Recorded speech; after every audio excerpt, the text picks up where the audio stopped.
All right, so the goal for today is to use this laptop with the Mini Pro to try and pull the code off of the ROMs on the VersaBus card in the FPS 3000. And then when that's done, we have a big, beautiful Remex paper tape reader here that we'll start looking at. It needs a clean, so the simple green is definitely going to get out today.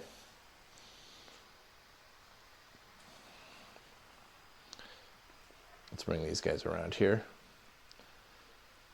And let me get the Mini Pro. Oh, I got a bleep. I think we just disconnected again. Yep. No, yeah. Yeah, whenever it disconnects, I get a really loud bleep blop in my ears. And there goes the stream. Yep, it should be back here in 10, 15 seconds again. We're still in that first, like, that 10 minutes of hell. There, it should be back. We should be back. Let's see here. Mytherius, what's up?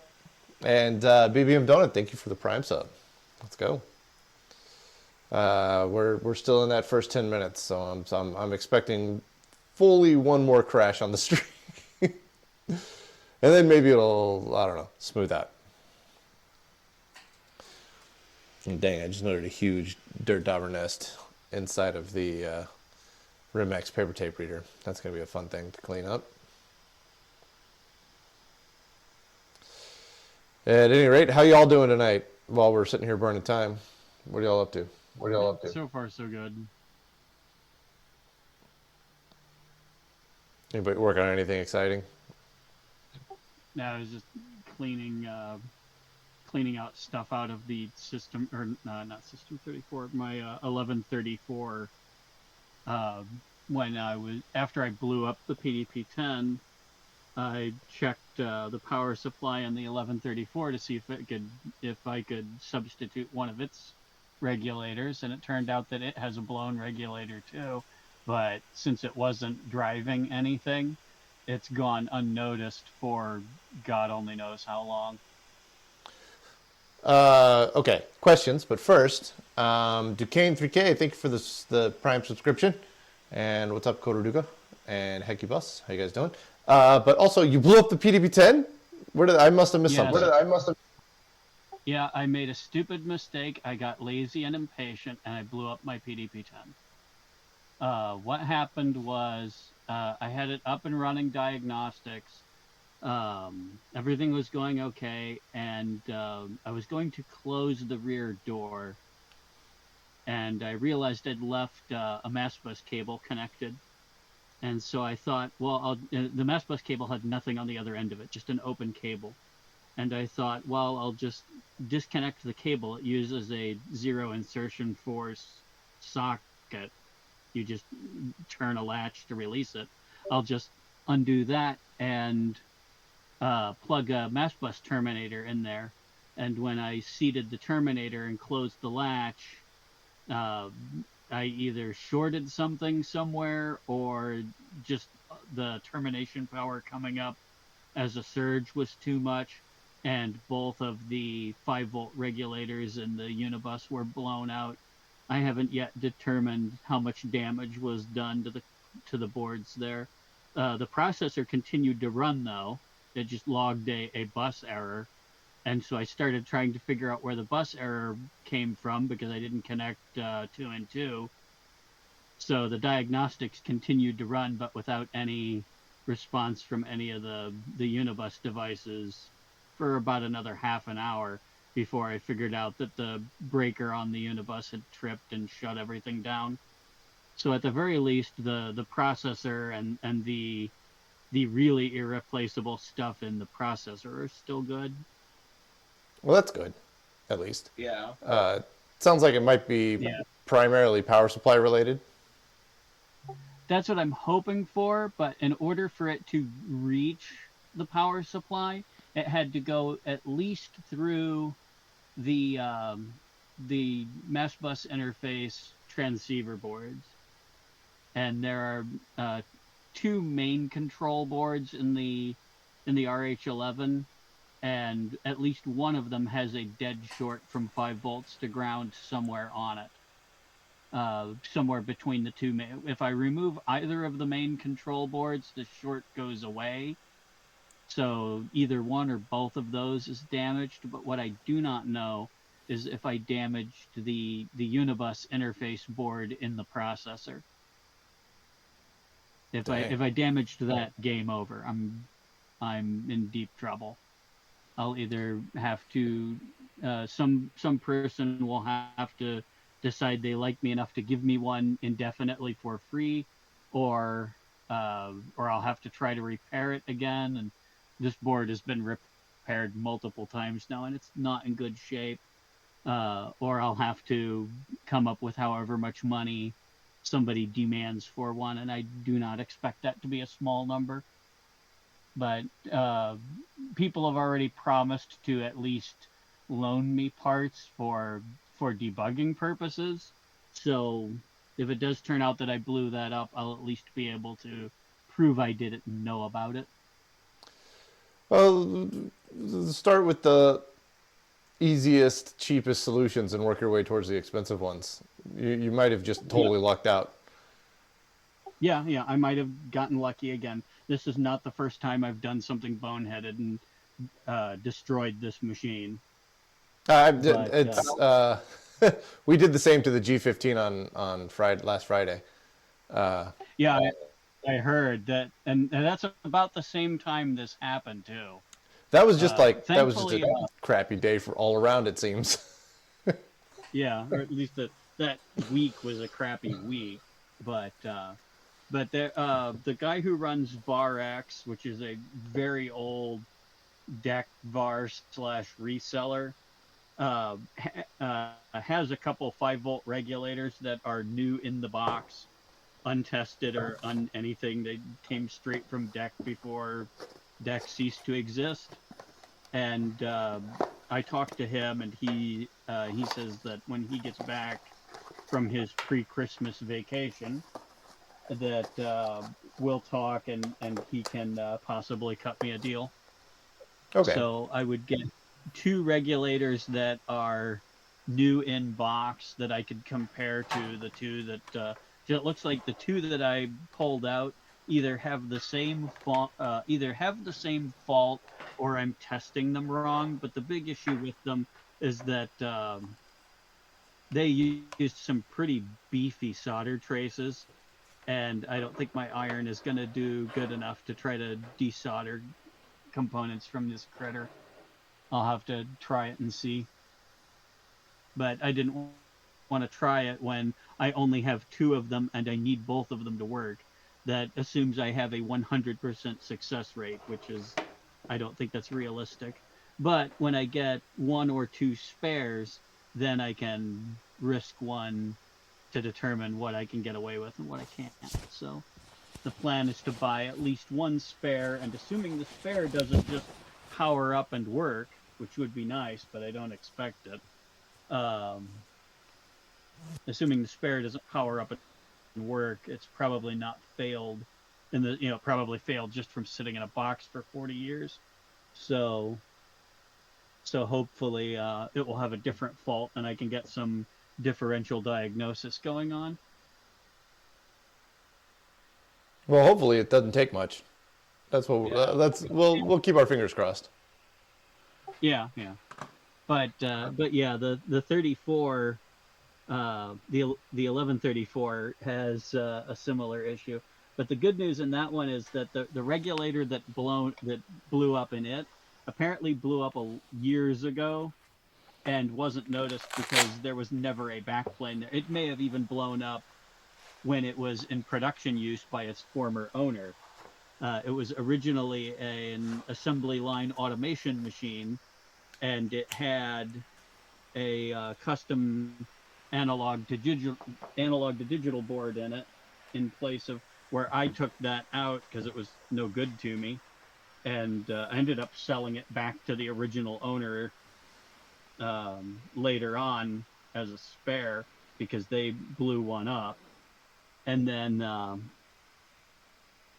anyway, I put a SCSI controller where that board was, so that I could run normal operating systems on it instead of the floppy based thing it had before. It didn't come with a normal operating system or anything. I had to come up with all that on my own. It just had 2 RX02s in a box, and it booted off of those, and that was that. So eventually I got it to run RT11 and then Ultrix. But yeah. All right, Roy, I'm coming in a little late here, but thank you for the tier 1 sub, my man. And then you also had the watch streak. Let's go. All right, I think we're moderately stable now. We're past 10 minutes. We haven't had a crash. So Sorry about all that. No, you're good. It was good to burn the first 10 minutes. So that All right. explains why I remember you blowing up a regulator. It was the other machine. Oh yeah, Hecubus asked what happened to the G15. A plug on the sled for the paper tape punch and paper tape reader fell off. I had it unplugged because the paper tape punch is bad on that machine. So I had the plug undone, and it's like a Canon connector. And I had it tucked out of the way, but during shipping it had rattled not out of the way. And we had the whole thing powered up and like running, punching out Mandelbrot or something. And we slid the sled out, and when we slid the sled back in, that connector fell off to the side and then got drug across the entire B row on one of the doors. So it just shorted out everything along that row. Blew a 160 volt fuse pretty rapidly, and we ended up blasting about 8 diodes.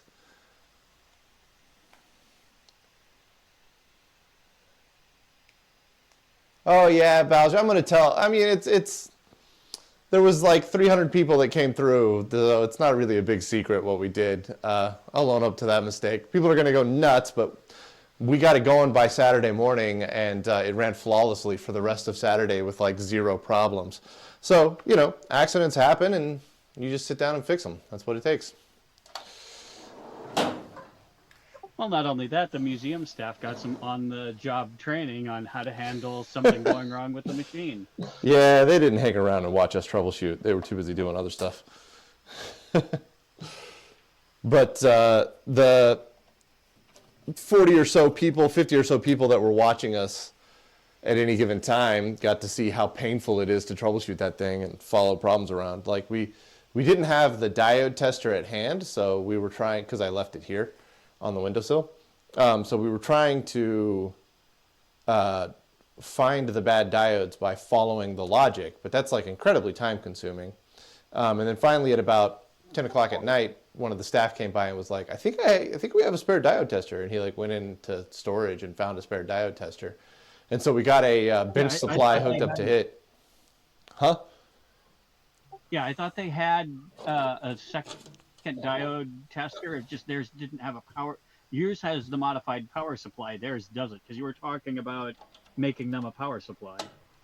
Yeah. So yeah, he found the spare diode tester, and we took just like a bench power supply and, you know, hooked it up with some like jump leads, just for like temporary, and we got that working well enough to find 3 of the I think it was 8 actually in total. Well, no, 7. So it was 7. We had 3 bad diodes on like cards that we could test, and then we had 4 bad diodes on the clock clamp cards, which you can't test with the diode checker. We just had to find those the hard way, and we ultimately figured it out, and then lifted a leg on each one of those, and then tested the diodes individually, which told us that we had blown 2 per clock clamp. Once we got those swapped out, the whole thing worked just fine. And once we got a new fuse in.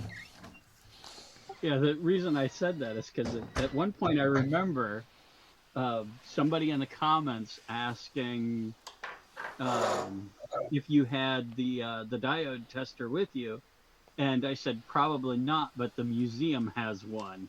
So it's nice to know I didn't intentionally lie to them. No, you were correct. They had one. We just You guys didn't know about it until well, and later. I didn't know where to look. You know, they've got so much stuff there. Who knows what's in Yeah.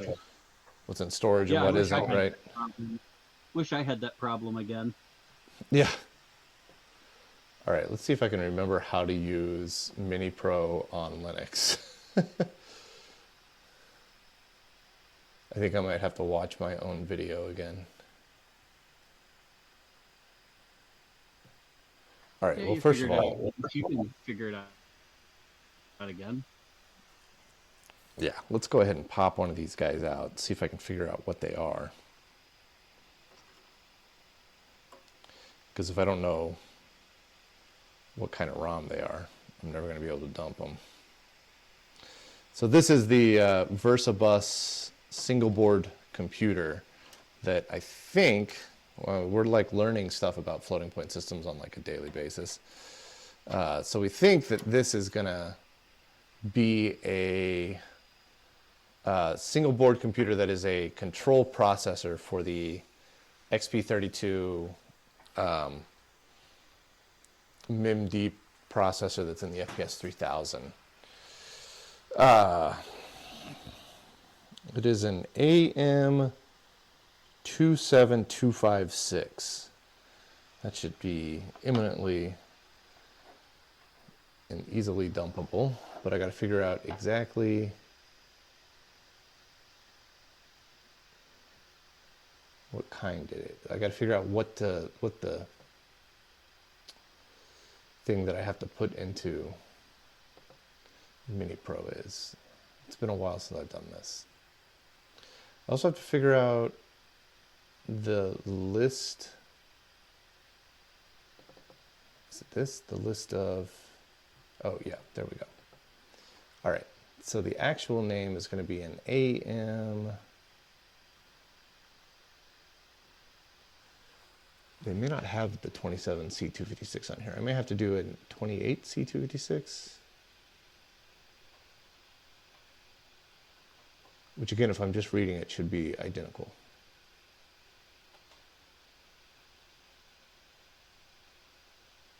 Oh, nope, they've got it, yeah. AM27C256. Oh, There's a dip somebody's plate. asking about our hard disk on the 1144. Yeah, Matthias, we got that totally sorted out. It ended up, we had a bad IC on the Emulex board, which is weird because that IC has 4 transceivers in it and only one single transceiver went bad. The other 3 were still fine within that single IC. So that's like a really, really strange failure, but we figured it out. There's going to be a full video on that coming soon. I think I'm going to do a BOMEM video first, and then we'll do the PDP-11 video where I walk through that. But I got it. I got the drive fully properly formatted. I was able to like initialize it in a full PDP-11 file set and copy stuff down to it. Worked like an absolute top. It's great. Thank Christ. Yeah, Bowser, I ended up, while I was up in Pittsburgh, I ended up writing a full write-up, an outline for like how I'm going to film that section where we talk about it, and it's like 4 pages long or something. It's like crazy long. So it's going to be pretty dense when I sit down and explain it in the video, but I'm going to go through kind of pretty much everything that, like all the steps that we went through to figure out exactly what was wrong and how we came to that decision. All right. Let me... It took like 5 days after the video was like concluded to get to where it was bugged. Yeah, I mean, that's how it goes. You can't really... It takes time. Those things take time. I honestly, like, for the level of troubleshooting that we had to do, I think only 4 or 5 days was actually pretty good. I mean, you had almost, at least a couple on Discord that were just like hammering at it. Yeah, and you know, Balj was reading through the disassembly, which helped us understand why bad was behaving the way it was, because bad formats essentially every sector. So bad should have been telling us that every single sector was bad, but it wasn't. And so without Balj like going through and reading that, I would have not understood exactly what was going on. AM27 CC256, and we want the output to be, oh, I can't read these, 255-0075-005. Are they both the same?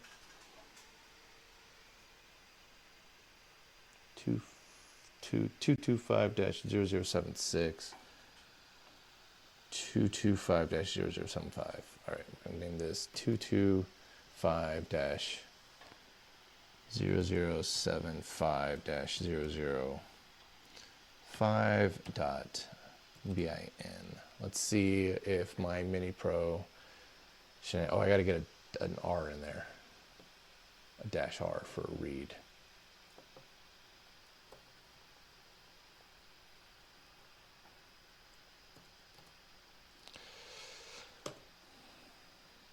Okay, device not found. That is a AM27 C256 though.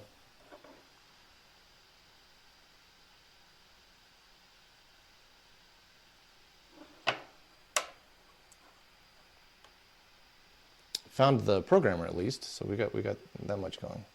Do you have check ID on? Because if check ID is on, it will say device not found. What is check ID? I don't know how to change that. Basically, it's like seeing if it is that. It's like when you program a microcontroller, it checks to see if it's actually that microcontroller. But sometimes it gets turned on for EPROMs too.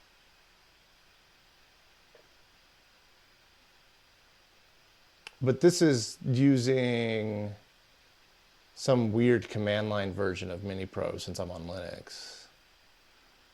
Then yeah, I gotta go back and watch my old video. What was I dumping these in? Baljamit in I think it's chat -Y. says I think it's -Y.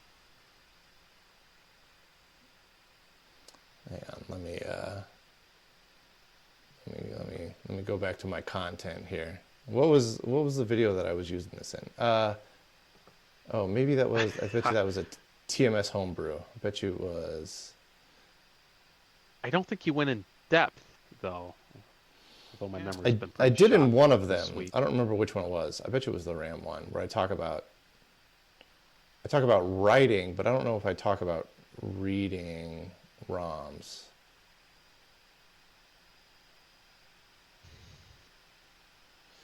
Let's see here. The hardware is good now. How to assemble.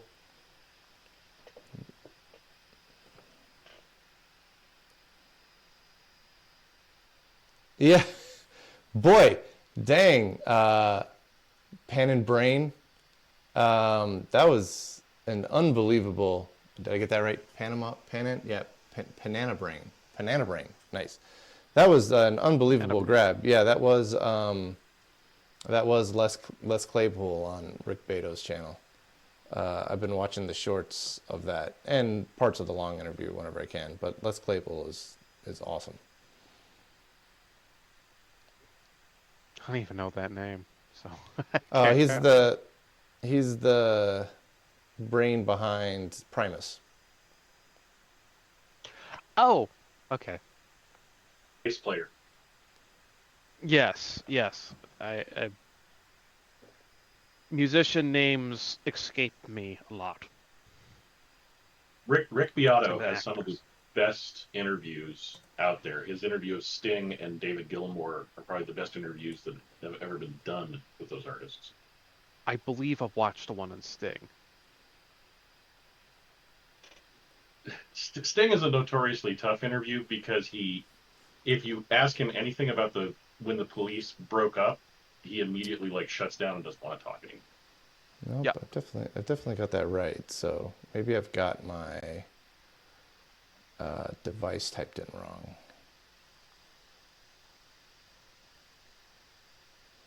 AM27C256. Is that what I typed in? Those fighting words, Z. AM27C256.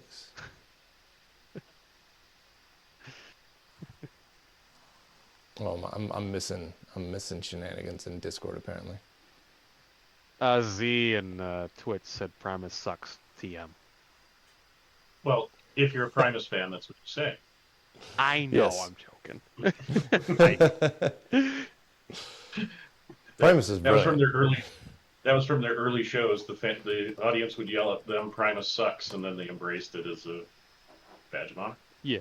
Yep. They go back on stage and yep. Yeah, Primus, like, Les Claypool can do things with a bass guitar that should not be possible. Yeah, when it comes to slap bass, he is like the god of slap bass. I need to listen Yeah. to Primus more. I haven't had it on my rotation recently. There's a pretty amazing cover that he did with Puddle's Pity Party of it's a Dio song. Was it Rainbow in the Dark? That sounds familiar. I don't think I've watched the It was Holy but Diver. I do know the song. Oh, really? Yeah. All right. I don't know why this is not working. Most likely I've got the device code punched in wrong because maybe the Mini Pro doesn't support, or not Mini Pro, but maybe the way I'm supposed to type. I don't know what's going on here. Well, There's some weird shenanigans going on. According to the manual, you should be able to, yeah, according to the manual, you should be able to do Mini Pro space minus capital D, and it should read the ID. Give that a try. Yes, but you don't want to. You don't want to read the ID because if you do, it's going to get it wrong. No EPROM has an ID. Well, most don't. EEPROMs do. Electronically erasables do, but not quartz window ones. You want a -Y, I believe. I thought dash Y, all that does is just say yes, and ignore the ID or something. That's what you want to do. You don't want the ID. Yeah. I mean, I can slip a -Y in here, but I don't think it's going to make a big difference. No, it still says AM27C256 not found. 27256. To take out the AM and just do 27C256. No, you got to type it in exactly like it is in the TL866 documentation. Yeah, but I bet you it doesn't have the AM. I'm looking at the documentation right now. It does. It does? I'm shocked. Yeah. You sure you have, Well, you have the capitalization right on the AM? Yeah. Yeah. Okay. Capital A. Maybe I'll try the 28C256. We'll see if that behaves any different. Oh, they say that you need to put the @dip28. Really? It's Benjamin in chat. Okay. I can try that.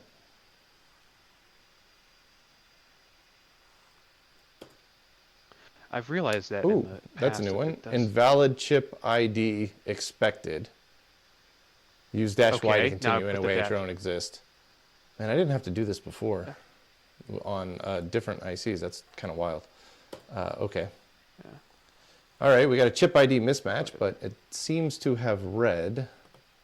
Whether this is valid code or not, I do not know. Also, I don't know. Well, where the it chip put it. ID is arbitrary. It's, you know. Does it just stuff it in home? Where did it put my .binary file? It's going to be in the application user data folder. There it is. I got it. Yeah. I don't have a binary reader. What was Okita? I think is the binary reader that's on Linux. Hang on a sec. Hang on, what part Just use number is hex that? dump. It's a AM27C256. That has an ID. You can. Yes. but I have never ever had the Mini Pro ever work with device ID working. And I've dumped hundreds of ROMs. Yeah, Octeta. There we go. Thank you, Telenak. I could not remember the name of it. That's my hex editor. Let's just go ahead and get that installed on this one. Actually, I shouldn't say that. I've had a PIC 8F16 work with the device check ID, but that doesn't count as a microcontroller. Yeah, the device ID should be 0110. And it should be able to read it, because mine has. An error occurred. I've never had mine work. Great. Thank you for that. Let's get it from FlatHub instead, I guess.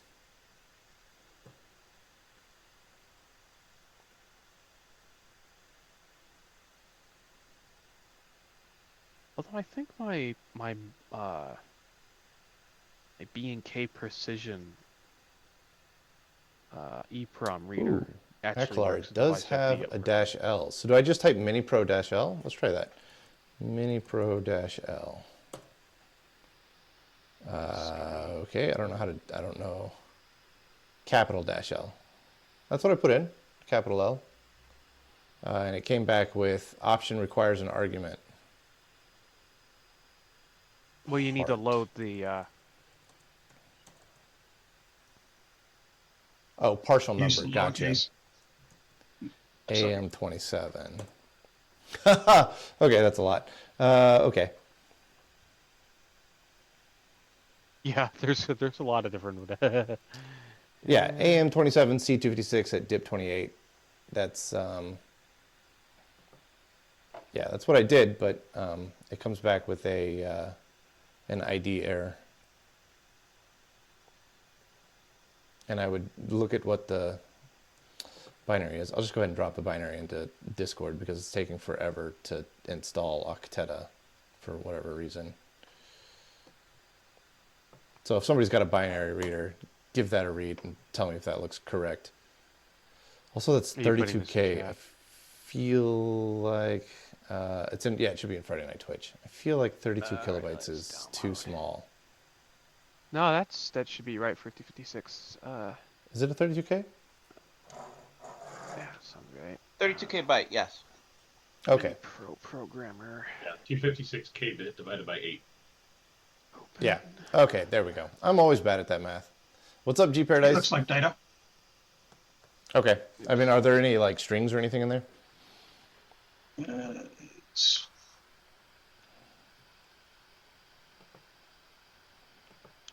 not seeing anything obvious. Is this like one part of a 16-bit bus or something? Or Yeah, I think so. is there a companion? Yeah. Yeah, so you're probably not going to see any strings until we combine I'm them. seeing something at the end that kind of sort of looks stringy, but it's only like half of it. Yeah, this is for 68K, so it would be 2 ROMs. Yeah, there's 4 ROMs on this thing. We're going to dump all 4.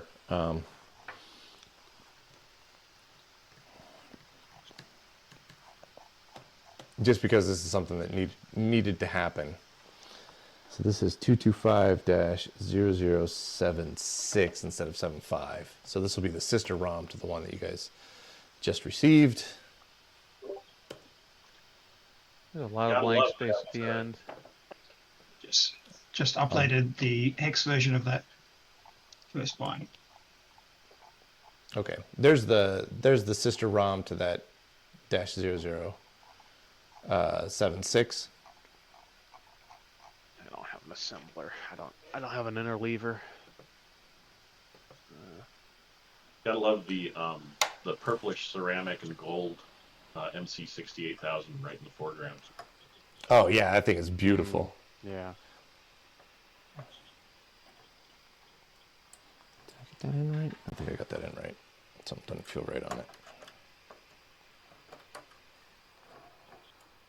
I've never powered this thing up, but I want to make sure that when I do, we don't lose all of the code on these guys if something goes wrong.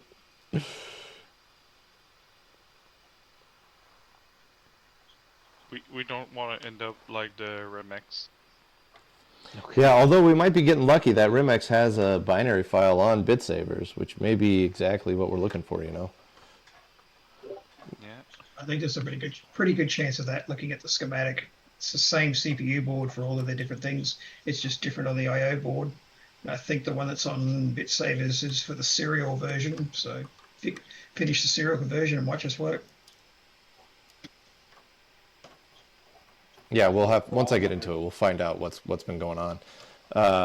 Kevin said he was afraid that he slammed 12 volts in the wrong place, which fried potentially a bunch of stuff. So we may have a little bit of extra work ahead of us. This is, I don't know what to name this guy. It's got a whole bunch of stuff on it. U80 and U81. Yeah, we'll just do that instead. I should actually probably rename those to U111 and U112. Or U11 and U12. Yeah, let me do that right quick. Now, on that board, I see some other chips with white labels. Are those PROMs? Down here? Yeah, they are. I don't know if I can dump those, though. I don't know what they are. They've got little Motorola tags on them. At least I think they're PROMs. I have no idea. They've just got like they got a number on there that doesn't mean anything to me. HSB glue logic replacement. So 7.5 is going to be U12. Let's do FPS 3K underscore U12.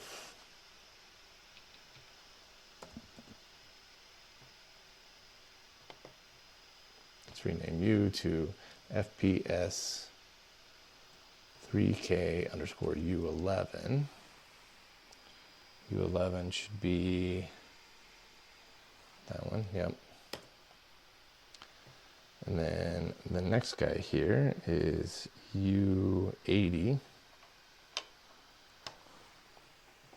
Yeah.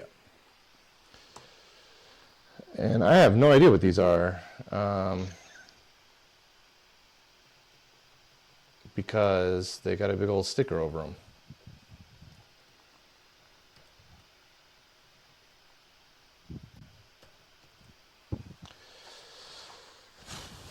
So I guess I gotta peel that sticker back to try and figure out what's underneath it, huh? Yeah, get a sharp knife. Yeah, I'm assuming that they're the same. But I don't actually know here. G Paradise, I'm not making it to VCF Montreal this year. Nicholas really wanted me to go.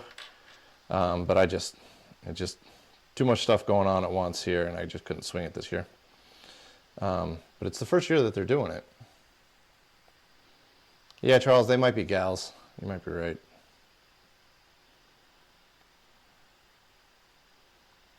All right, if I start bleeding profusely, we may have to cut the stream short here.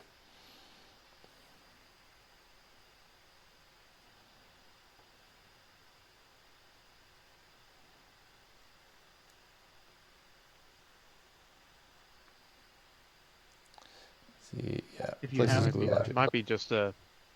It might be just an EPROM with a table in it. Yeah, I was you thinking it have was like to, addressing stuff. If you have to, use a coin of some kind as a backstop against the razor. That way you don't open yourself up. Ooh, all right. So this is a N82 S100. A what? So yeah, November 8 Sierra 100 November is the full It's the thing on very it. first programmable logic chip from 1975. What, this guy?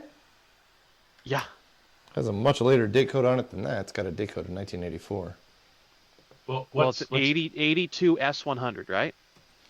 Yeah, November 82 S100.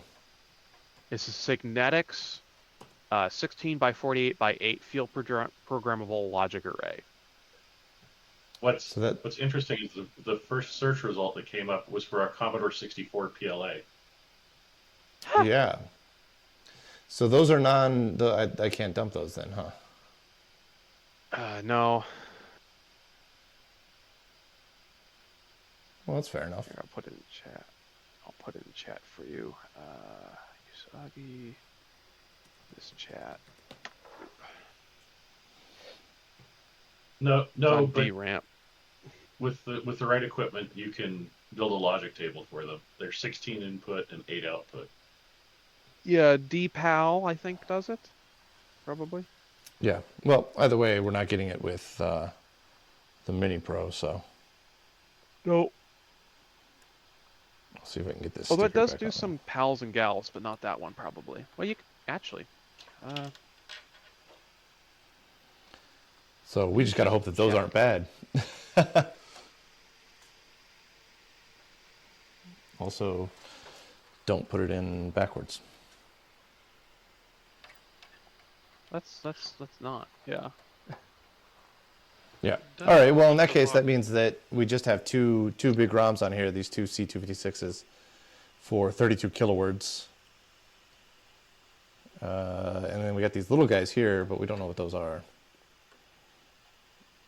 But these two big guys here should be the like core code that this thing is running, that the 68K is running. So we should be able to combine those, then disassemble them, and then get an idea of what the 68K is doing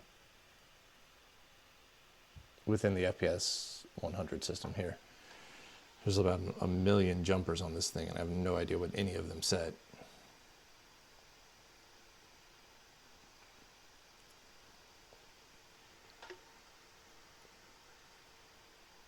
Yeah, we got a huge crystal oscillator over here.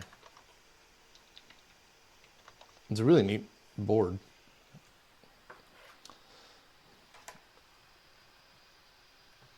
Well, all right, that's job done.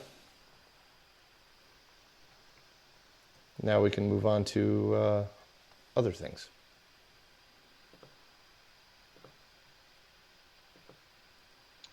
Yeah, PAL at 16R6.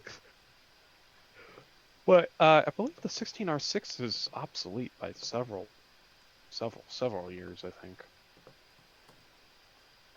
All right, I don't those think are they make now that. I think that's on a the PAL. storage That's server. Palace.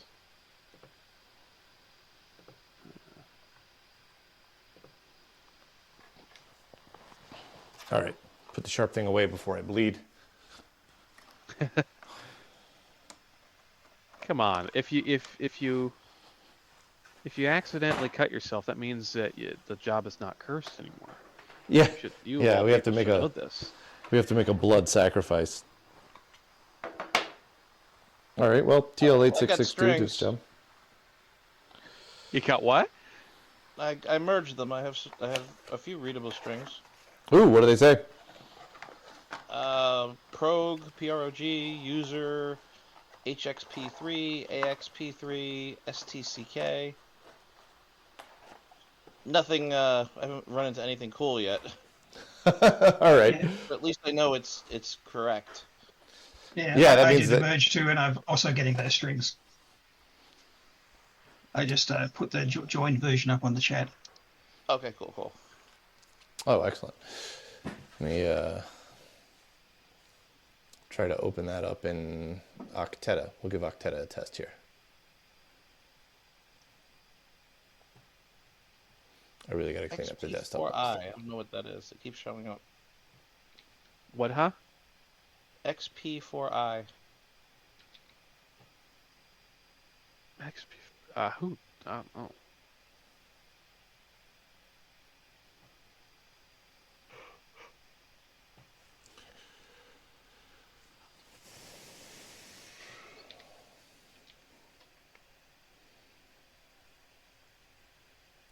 Just from looking at it with strings, it seems to like it looks kind of a little bit like 68K machine code looks when you look at it with strings, because it's 68K machine code is very distinctive.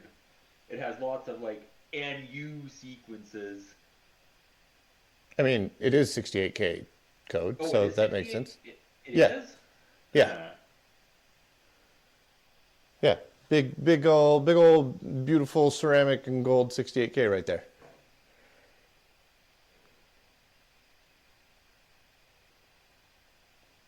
Yeah, I didn't even realize it was 68K based. This is just, like the last half of that is all empty. That's interesting. This is just the control processor for the floating point systems FPS 3000. So it's not this 68K code is just like doing bus arbitration and whatnot for the FPS system, we think. We're kind of guessing. No, I didn't realize they would have used the 68K for that kind of thing. Yeah, we're kind of surprised about that as well. And as far as we can tell, it was only the FPS 3000 that did this. We don't think the FPS 5000 systems did. We think they used an FPS 100 as the control processor. So it is a little strange. Oh, come on. Slot in for me. Coley isn't in here, is he?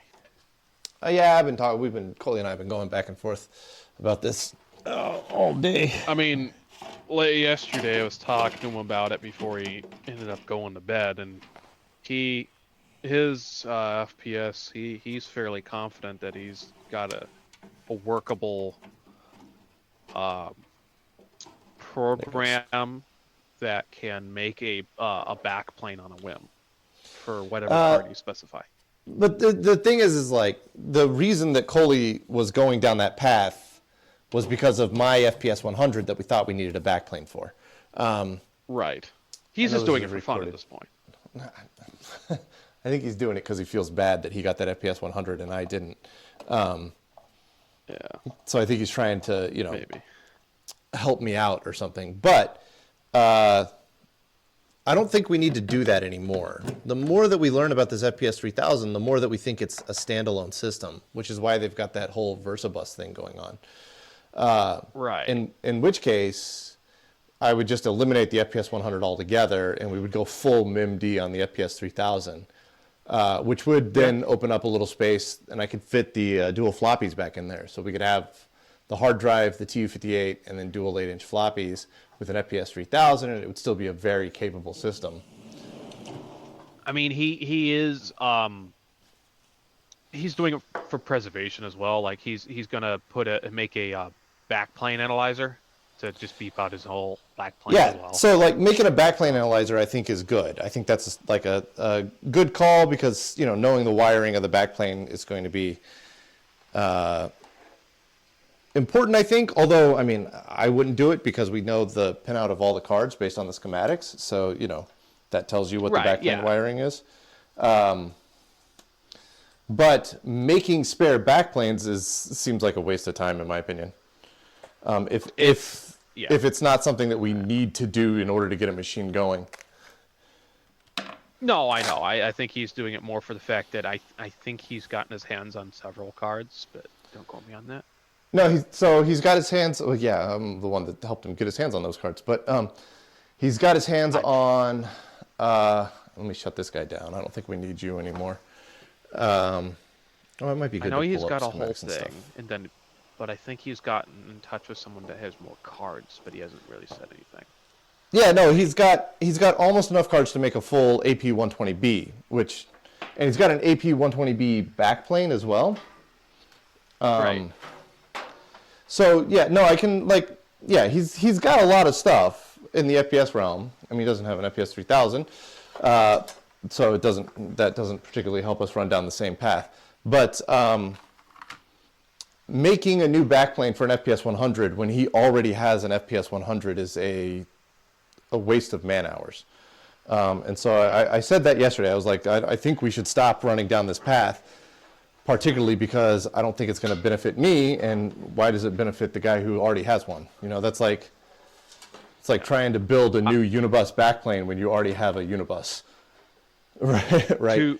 To be fair, he didn't spend that much time on making the program that spat out KiCad schematics because he half vibe coded it, half did it himself, and it took about an hour and a half. Yeah, that's totally fine. But this is one of those things that if we continue running down this path, it's going to end up soaking up more and more man hours. and I don't Yeah. see a gain out of it. The only gain that was useful is it gives a schematic output for whatever he beeps out. Yeah. Because a beep out of a backplane is going to give you true, false, true, false. Great, I need that in a schematic view. It's true. Yeah, but I mean, what's what's the end goal though? Like, why? Why do that? Oh, It is 'cause you can- useful yeah. because it's not just for the FPS. It's universal as far as I was aware. Oh yeah, I mean, yeah, you could build something universal, but if your goal was to build something universal, then why put all the focus on doing it for the FPS and doing it right now? You know? Scully, I don't know. Oh no, I spent probably more time than him trying to make that code work, because on mine it didn't. Such is life. But the thing is that like we know so little about these systems, like it's very easy to end up in a situation where you spend hundreds of hours on something that's not fruitful, right? So we have to think very carefully about where we spend our man hours. And right now, I think the best place to spend our man hours is learning more about the system, because we got to learn that stuff anyways. Hey, Dave. Yeah, what's up? So 9C00 in that chip is the reset function, essentially, which is not uncommon for the 68K. Okay. I got a little bit of a disassembly going. I put a screenshot of what I have so far. Oh, let me pull that up. I also just completely doused my laptop in Simple Green. Oh, clearly. Yeah. It'll be fine. If anything, I've made it better.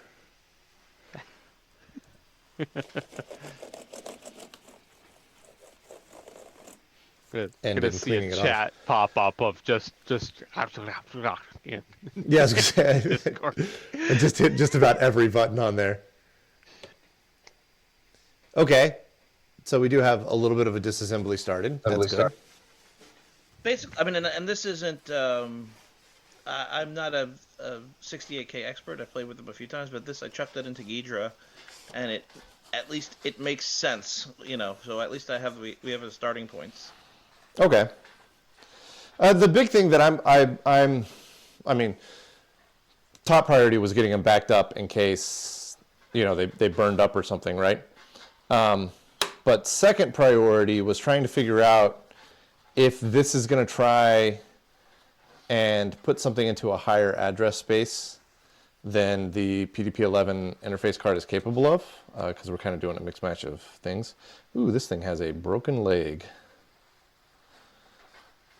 We'll see how that affects things. It Yeah. wants to be at F09 or F0000.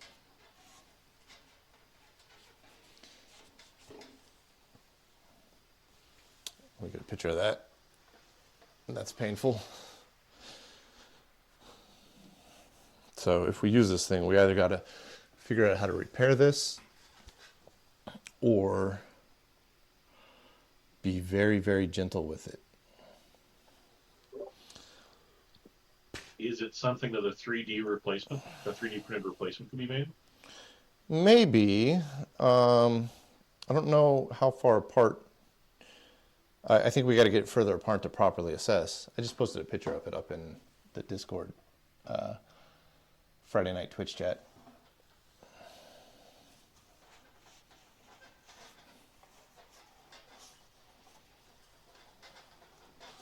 Cyanoacrylate and baking soda.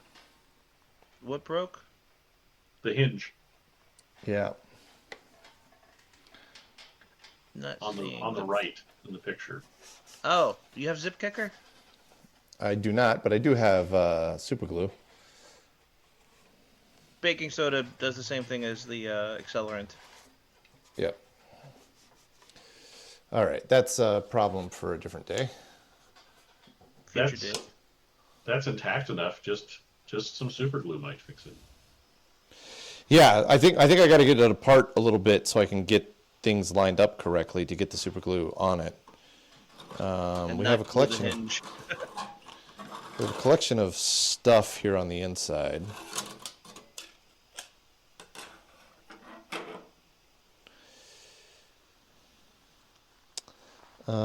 So the ROM that got fried, I think, is just flat and missing. I think it may have been removed. I'm going to take this outside and blow it out with the air hose. Because it's gross. That's going to be loud and noisy, but it shouldn't take long. We'll see what Twitch and Discord do with an incredibly loud air hose. On the subject of Rick Beato interviews, he did a great one with Chris Novoselic and Kim Thile from the Seattle Dredge scene. All right, this is going to be loud. Just a second.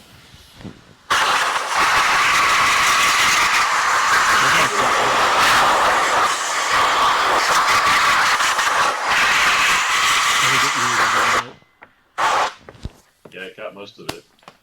I just noticed I've been muted this whole time. All right, was that terrible? Nope. No, not really. Muted it out more or less instantly. It was kind of funny. All right. Twitch didn't though; they got blasted. Oh, Twitch got nailed. Discord was all over it. Yeah. Discord. There was just like, psst, and that was it. And then Discord dead muted it. But I guess, yeah. All right, I don't have the docs open on this thing, but I do think that we're missing one, potentially two ICs. So if somebody's got the docs, I'm going to send a picture here, and maybe you guys can tell me what we're missing.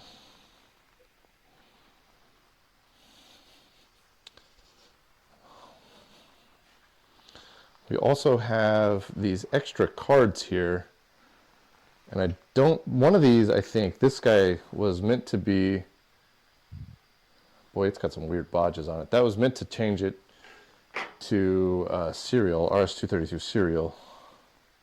So J8 is cable. Oh, J8 is a cable? That's usually what that means. Oh yeah, I guess jumper. That makes sense.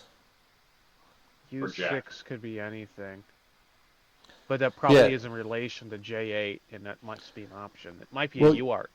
U6, I think, is the... So Kevin said that there was a ROM in here that he accidentally crammed like 12 volts down or 24 volts down.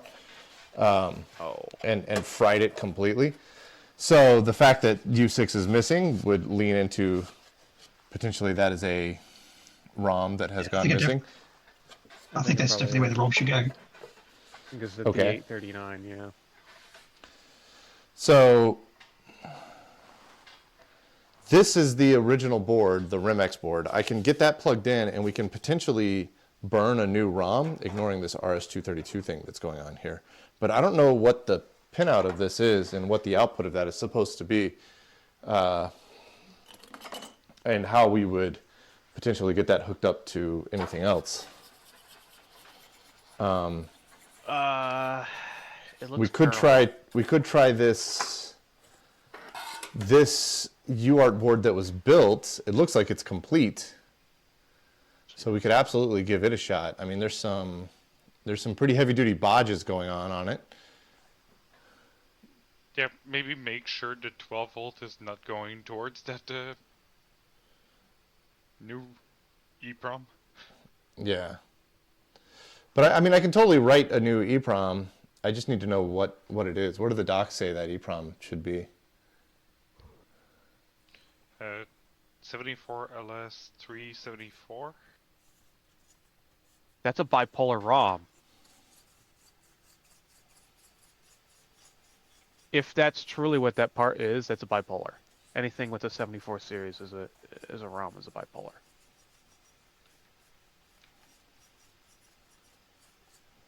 I mean, I have some run-of-the-mill EPROMs. Could we use one of those? The pinout looks like a 2732 in the schematic. Yeah, but some bipolar ROMs are like that too. I've run into that. What is the file that's up on BitSavers? Like, how big is it? Oh wait. Probably,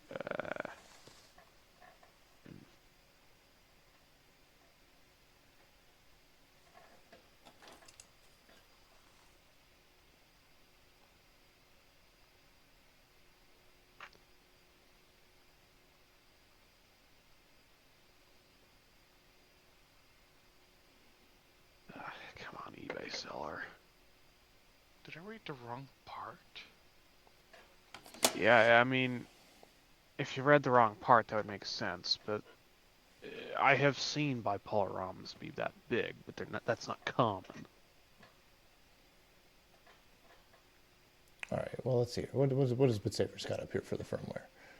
They've got a 4K, 4 kilobyte binary file. Yeah, I mean, it only has 7 bits of address. So what does 4 kilobytes come out to? Is that a 2716? 2732. A 2732 or 28C32? Yeah. Okay. I should not have put the Mini Pro up. Does that binary file make sense? The one from, well, I have no idea what that would make sense or not. I'm looking at it right now. That looks like a binary file. Yeah. I did partially disassemble that a couple of weeks back, and it sort of looked like code. It makes sense. All right, let me see if I've got a 32 in here. I'm pretty sure I do.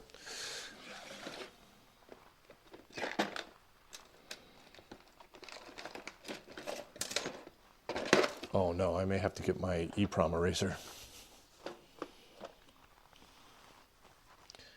I don't know if I have 30-minute bake in the oven. Yeah, I got a bunch of 2732s, but they all need UV erasing. In the Texas sun, you could probably do it in 2 days. No, I tried it with some C16s and it took a week. Oh, really? Yeah. All right, so I've got a bunch of TMS 2732As. So if we think that pinout will work, I'll go in and grab my EPROM eraser and be right back, and we'll give that a test. Should do it in like 3 minutes or something. I think that's what they say. It's you can get away with about 15 minutes, but 30's the proper time. Really? That seems crazy long. That's the normal time I've done it. That I remember seeing in a book years ago, but I've done it for 18 to 15 minutes, and it usually gets all blank wipe fine. You can just put it in the EPROM thing and figure it out. Yeah, I use a phone sterilizer. I've got one that's like a legitimate EPROM eraser. Mine died. It the plastic got brittle because it was from the 80s. All right, I gotta sit you guys down because I gotta run in and get the eraser. I'll be right back. I gave the wrong information. I gave you information for U6, but it must not be the same U6. That's weird. They have 2 U6s? They're great. Oh, that's beautiful. Nah, it's just called ROM 1. Huh. Give me a second. There's a number next to it. What does this give us?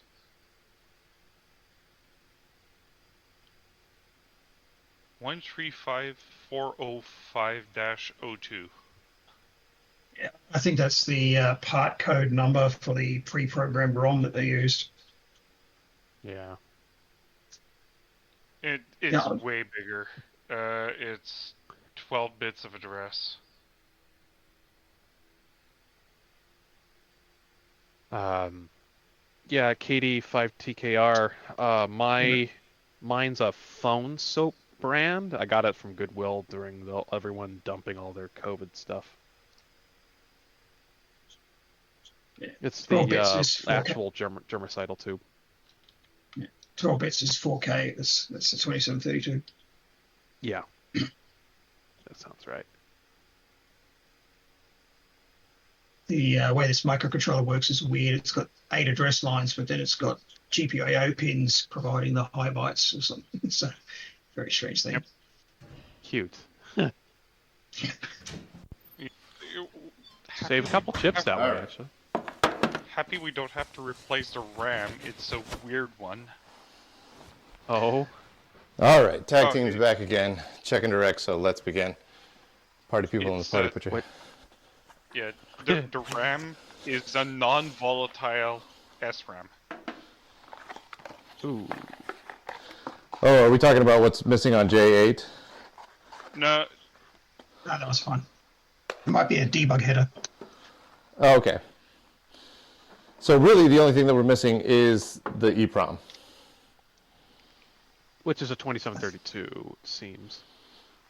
Yeah, we're going to dump this one because I don't know what I pulled it out of.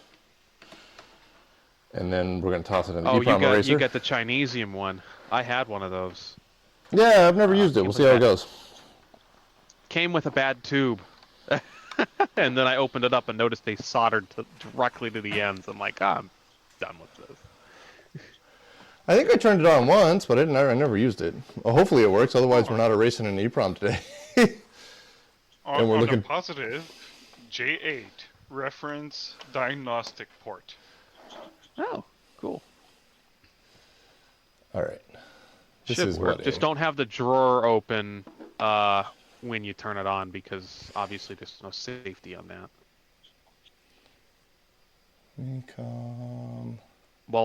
Having welder's eyes is not fun. Wait, which laptop? If no one knows what that feels like, it feels like Maple. constant sand in your eyes. It's horrible.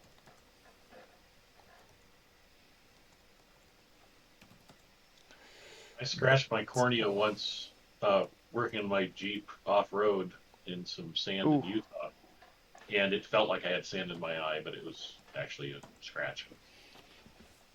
Yeah, Right. it's if you flash yourself too many times, the welder does the same. Oh god, that's why I have an auto dimming mask. Yeah. Nope. TMS The high- 2732. The high Wait, spots TMS 2732? Yeah. That's a tri-voltage ROM. You can't use that. Wait, really? Yeah, if it's a TMS 2732, that's tri-voltage. I'm 90% sure.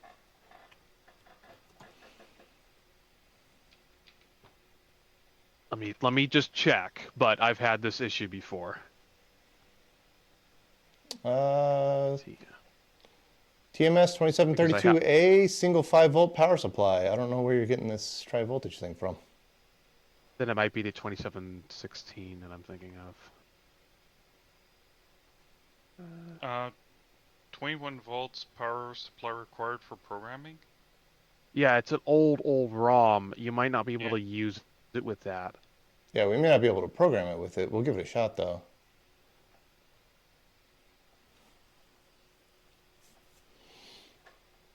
What's in that? These are the only 2732s I've got, so either we give up or we give it a shot. Well, let's give it a shot, obviously. I'm not saying don't. I'm just... Let's see here. Don't fall. That's not what I wanted you to do. Pro-P, Control-Shift-V. CMS 2732A at dip 24. We want to do a read, and we just want this to be 32.ben. That read that code just fine. It's 2716s. I forgot what this device had. That's high voltage. Okay, you're fine. All right, for anybody that's curious, here's the binary that I pulled off of it. It's a speech, it's an automatic number forwarder from Essential Office, and it has about 40 2716s in it that I have to dump, but I can't yet. Here's my Octeta. There we go. We're going to set you as default. Okay. Oh, that came back as all Fs. So it looks like it's already been wiped. That's good. I certainly didn't do there that. should be. I don't know what the command is, but I know the Mini Pro has a blank check.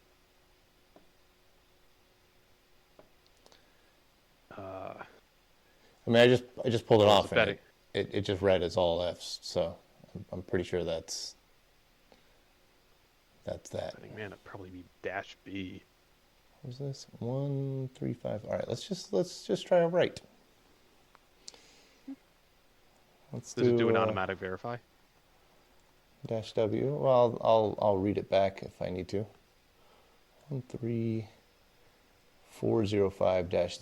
13405-02E.bin. I'm pretty sure that's the one that came from BitSavers here. Yeah, fun text there.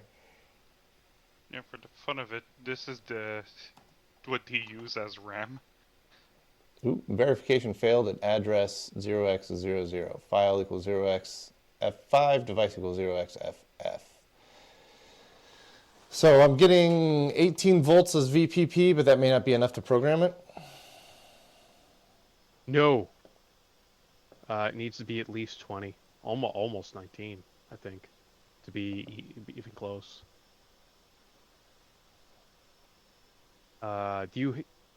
It's a long shot. Do you happen to have the older version of that programmer? No. This is what I've Yeah. got. What's in front of us is what Yeah, we've the got. older one did 21 volt. The newer one I doesn't. can lift a leg and put a bench power supply on it. That'll work. Cram 21 volts in it that way. What pin is that? VPP.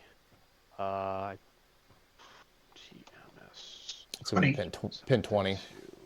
Yeah. Yeah, 20. Yeah, I don't need you. You can go up there. All right. I've got Yeah. too much stuff on the table right now. This is driving me nuts.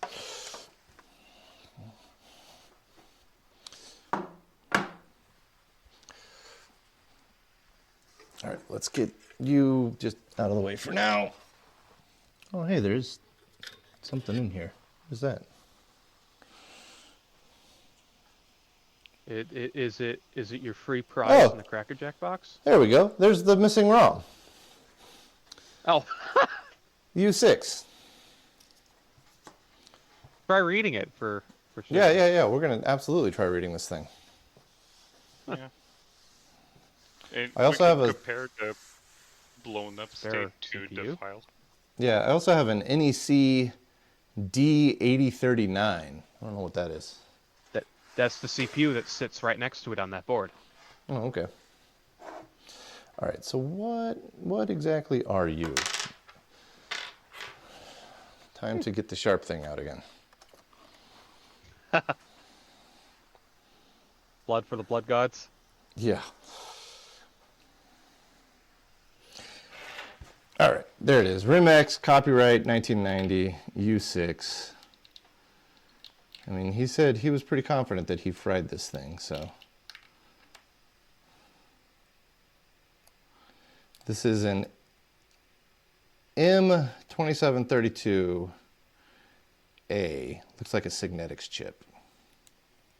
So, if the first read doesn't work, there is a trick that works for ROMs that have been damaged either by some of the charge going away in the transistor pool. You can lower the read voltage because it lowers the threshold, and you can sometimes get bits out. All right, let's just do a read. Yep.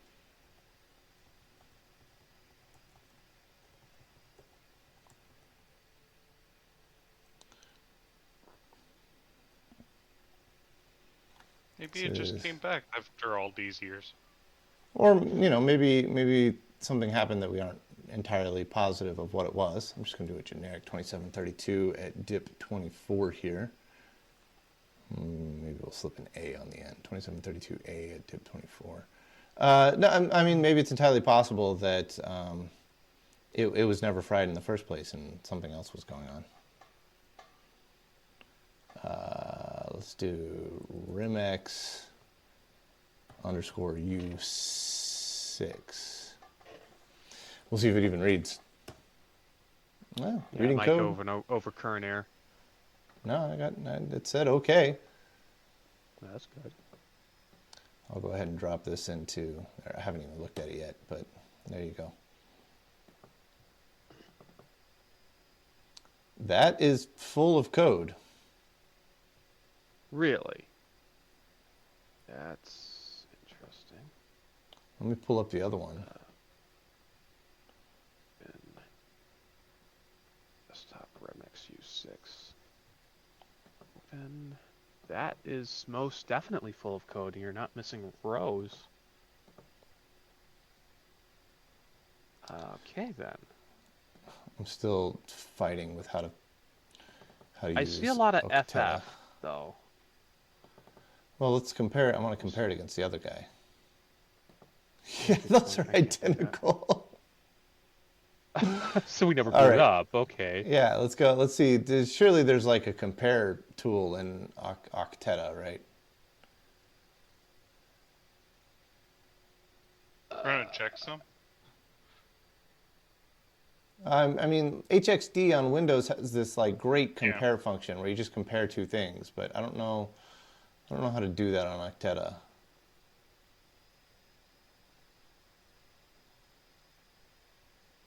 I'm sure it's got this option. I just don't know.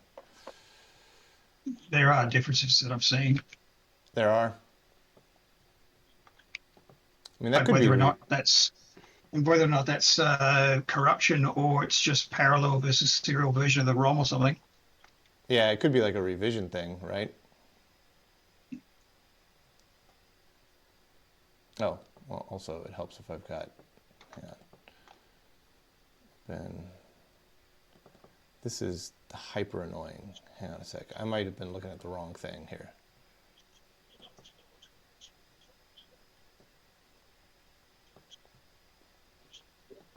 Yeah, I think there is some corruption. I'm seeing differences in bytes that are where the high bit is just gone, or actually no, Yeah. the high bit is set when it shouldn't be, or things like that. So it is kind of screwed, huh? I mean, that's good. Yeah, I see what What you're do you mean, that's saying. good? It definitely looks like, I mean, there's definitely differences. It looks like they were the same at one point. Because I'm seeing very similar patterns. Yeah, and that's good. Because that might be default. Yeah, well, what it means is that I've got to now lift a leg and hook a 21 volt supply up to that thing. Well, To this guy. Z is saying that it might be gated. Yeah, what was hold that? on. Hold on. Before you lift a leg, you've got enough extra slop in the zero insertion force connector. Couldn't you just bridge a pin on there? No. Like take a test lead and then put your extra voltage on that test lead. And it would just it wouldn't be going through your programmer. The short circuit would just be across the metal part of the ZIF socket. I'm not following. The problem isn't that. Suzerain, we're pretty sure it's a gated because if you look at the data sheet, it's G high / VPP, which means it's a gated programming pin. So that means it's pulsed.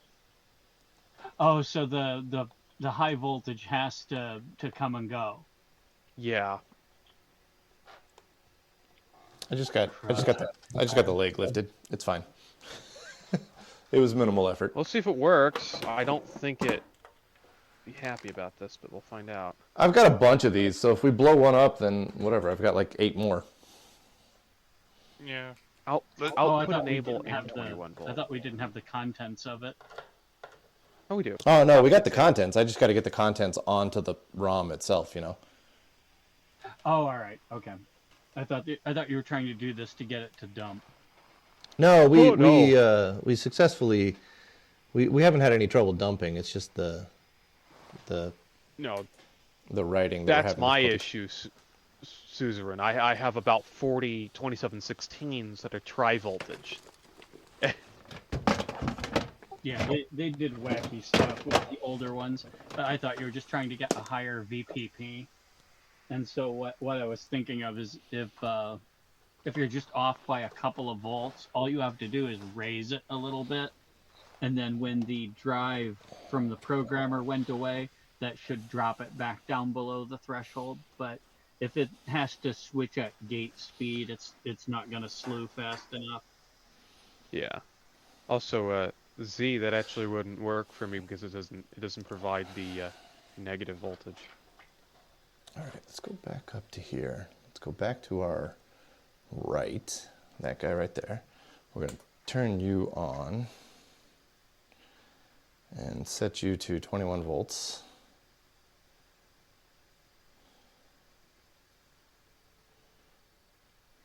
I'm going to put 21 volts onto this little pin right here. It's pulling 40 milliamps, 30 milliamps. Verification failed. Really, genuinely does not want to write. Oh. Thank you, MX Shift. That leg being lifted is also read enable, isn't it, or output enable? So after you write it, you have to put it back to read it. Oh, gotcha. So it may have actually written.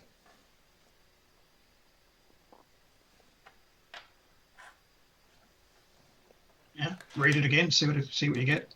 Yeah, I gotta lean that pin back in. There we go. Let's do a read. We're gonna drop that into this. Hang on, nope. We're gonna get rid of you. I'm gonna read to that. Let's hit enter. Read it back. Nope, still all Fs.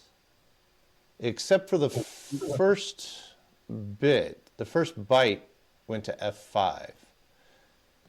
Is it doing a verification of every byte while it writes? That would be annoying. No, it writes and then does a verification, at least in the OEM software. Yeah, that's what it should do. But it did write the first byte correctly. The first byte is F5, and it wrote F5 to the first byte. Yeah, because it didn't. Okay, is there a command line option to disable verification?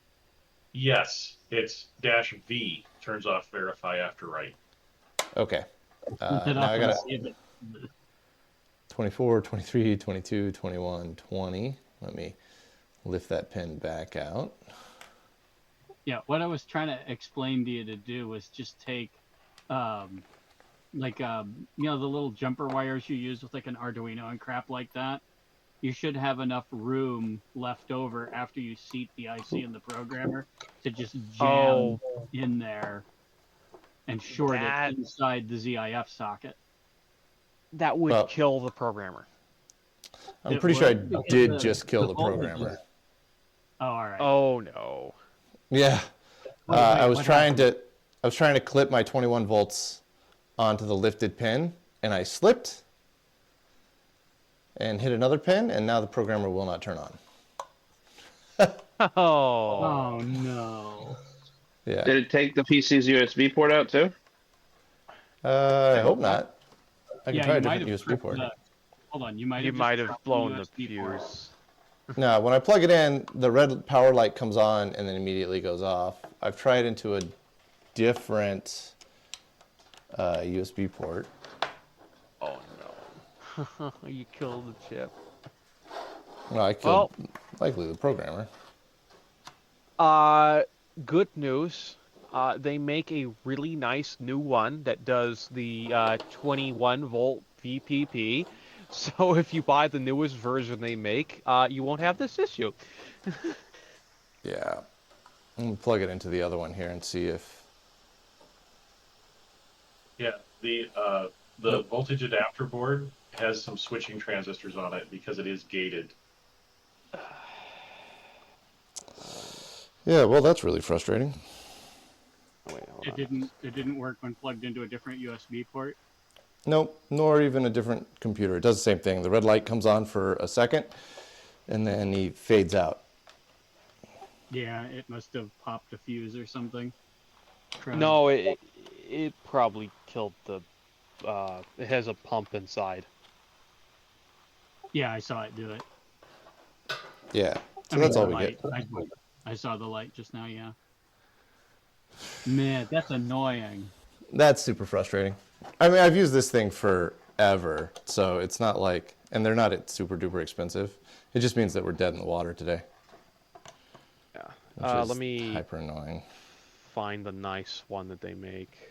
They have a newer one. Well, hang on. Let's see if there's something obvious in here that we can repair. No, I understand. I'm just trying to figure out what their store is again. I mean, it would be Usagi Electric if it's not down the rabbit hole. Oh, yeah. If we didn't I mean, absolutely ruin our entire day with something super dumb. I do have to say I'm disappointed by the lack of smoke. Yeah. It just... Yeah, where's the fire? Come on. I mean, the magic is still in there. Why isn't it working? Yeah, I don't see anything absolutely blasted. Man, this website's slow. But that doesn't mean that there isn't something blasted, you know? What pin would it have been that you got? It would have been one of the address pins next to it. So it would have been pin 19, 18, 17, somewhere around there.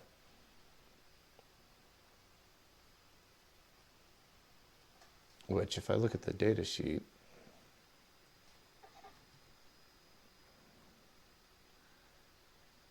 yeah, so it would have been A10, chip enable, Q8, Q7, Q6, Q5. One of those, somewhere around there. Are they out of stock? No. Yeah, that blasted something.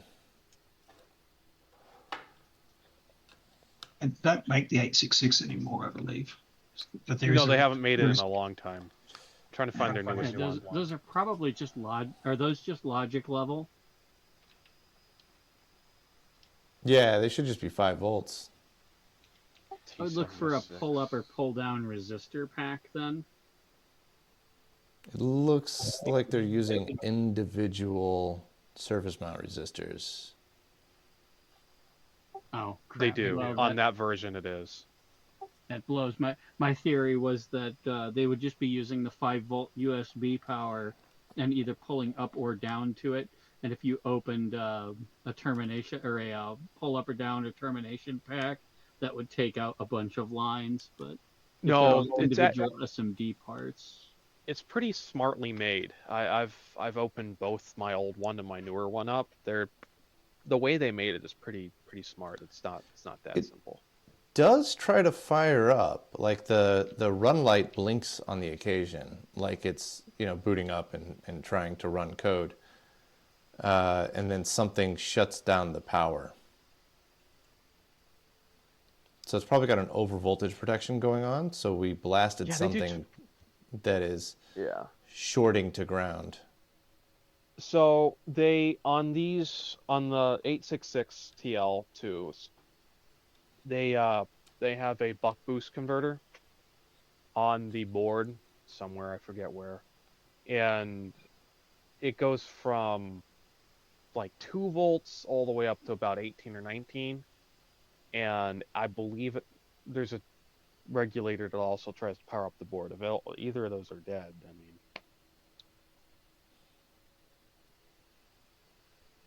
But the one I posted and pinged you on is their newest version. Their programming voltage goes up to 25. Yep, I think this one is getting retired. I'm not smart enough to troubleshoot this thing. This is a nightmare. 64. It can go up to 64 gigabyte PNAND. That's actually kind of impressive. Hi, what's up, Maori? Well, you know, I'm tired because I just got back from Maryland and Pittsburgh, and a little dejected because I just destroyed my my EPROM programmer, which brings us to a rapid halt on the project we were working on today. So maybe we're pivoting to something else. God, it does really want to fire up. Like, if I let it sit without anything plugged into it for a little bit, it does stay on for longer.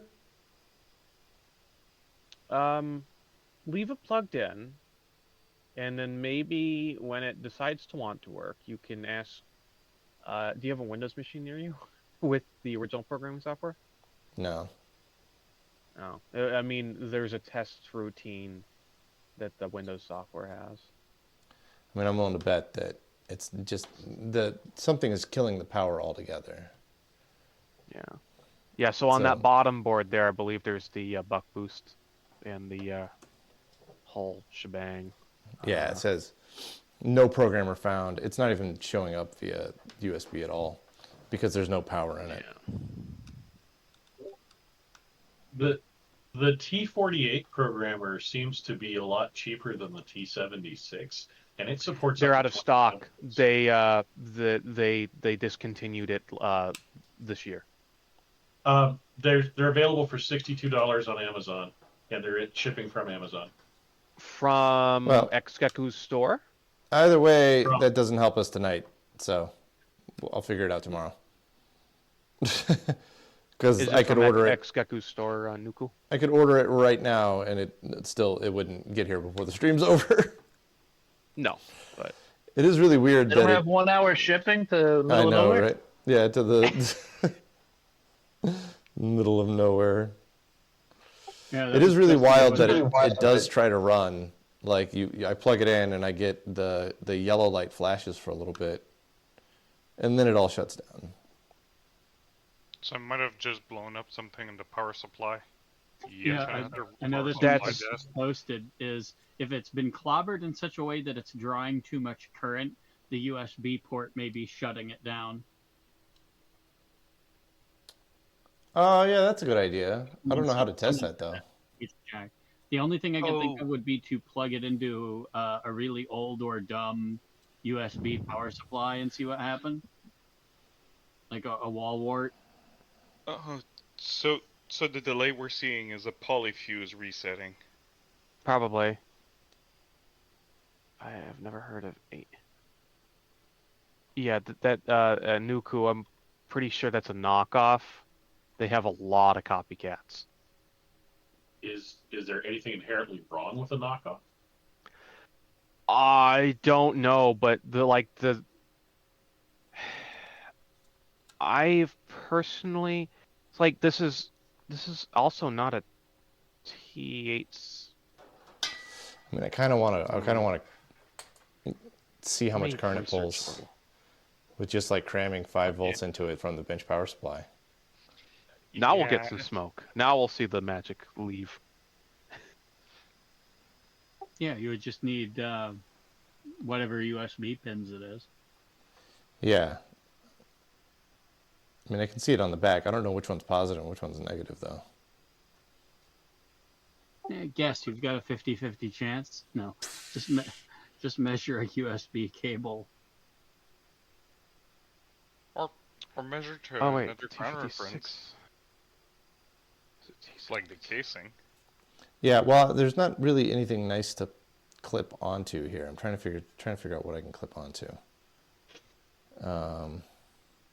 Yeah, okay, I have the pin out of the critter. If you are holding the device, or wait, this is USB B, isn't it? Yeah. Yes. So it's going to be a 2x2 pinout. Pretty sure 48 is not a.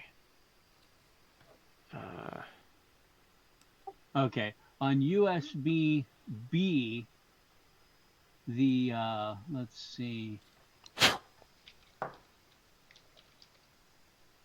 Yeah, if you're holding it so that the angles are up, the positive pin is going to be on the top left, looking into the open end of the connector. Yeah, Or no, that's the cable side. Hold on. Looking into the plug, it's going to be on the top right if you have it so the angled part points up. No, I think you're backwards because the top right is not hooked up to anything on this. The ones on the two on the angled side they have to be connected to something, because one of them is voltage and the other, it's pins 1 and 2. One of them is voltage and the other one is half the data.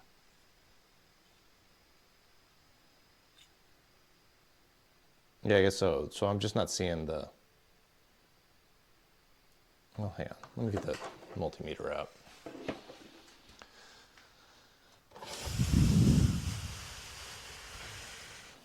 Yeah, Nuku, I'm pretty sure that they are discontinuing the 48 and only shipping the 56 and the 76. Yeah, but they still have a couple left in their Amazon store if you want to grab one quick. Yeah, I don't know what's the VPP on the 48. I haven't looked in so long. The clone set up to 25 volts. It does say 25 on it. Yeah, then it should work. For $65, it seemed to be a good price. I put I put the pinout diagram that I'm looking at in the Friday night channel. Okay. I think you're right. Hang on a sec. I got too many windows open. I love it. Please note this cannot work on Linux, which might be true. Ooh. That actually might be a truism. Yeah, one is VCC. Yeah, just add more. Which should be the top. 2. Thank you, Roy. 4 is ground, which should be the bottom. So if I take you, so that's ground. So I'm pretty sure that you're VCC right there. So I got to find what that's connected to, because maybe it would be nice if I had a better place to plug into.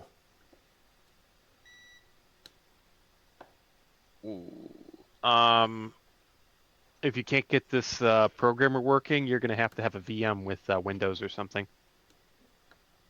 Well, the Mini Pro doesn't work on Linux either, but somebody wrote a utility for it. Yes, but the T48 does not have a Linux program as far as I can see. Well, you never know what's out there. Somebody may have written one. Maybe. I see. I'll burn that bridge when I get to Jero. it. No need going too crazy over it right now. Telenox says it works, so. Huh? Okay. There we go. Yeah, the other option is to find one of the various clones of the old Willem programmer that drives all kinds of weird old things. The Willem one, oh god. I got one of those on eBay.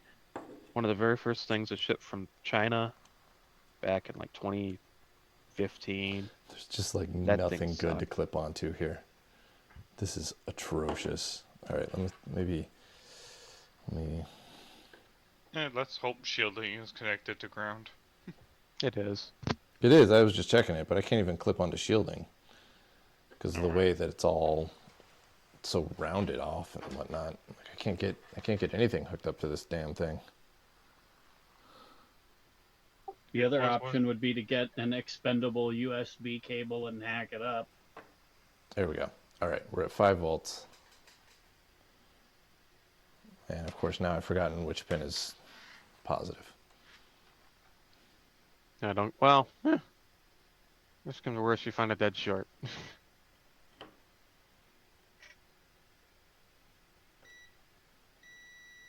Okay. We'll see if I anger the gods here. Again. Oh no, it did the same thing. It just immediately shut itself down. But it's shutting itself down. It's not drawing a bunch of current from Whoa, that drew an amp and a quarter. Right off the bat? Wow. Yeah. Yeah, it does. Yeah. Look for a short. Yep. Yeah, so it's shutting itself down, that's for sure. Yeah, something's crowbarring it. So let's see here. That would have been on this side here. So I bet you we blew one of these transistors here. The pin, probably the pin driver on that transistor.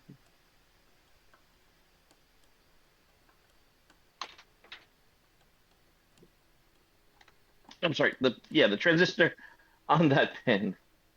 Yeah, I got what you're saying.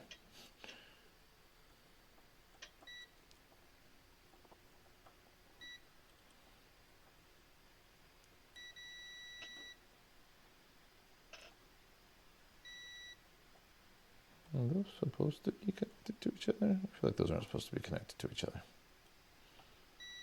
But I don't actually know.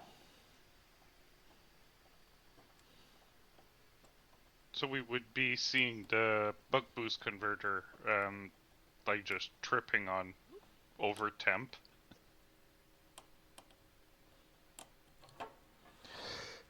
Okay. That would have been 1, 2, 3, 4. Would have been one of these right through here. So 1, 2, 3, 4. So it would have been one of these guys right through here.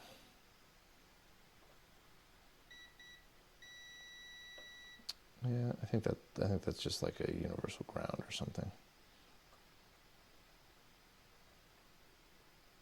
So you want to check to maybe that pin.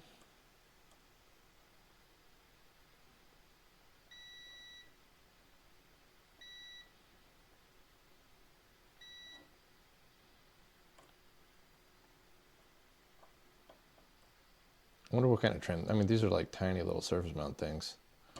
What do they say? You kidding? I don't have eyes that good. Why you don't? Which You're not stereo Superman? Come microscope? on. None of the transistors Fishing. are coming up shorted. To ground at least, or to each other.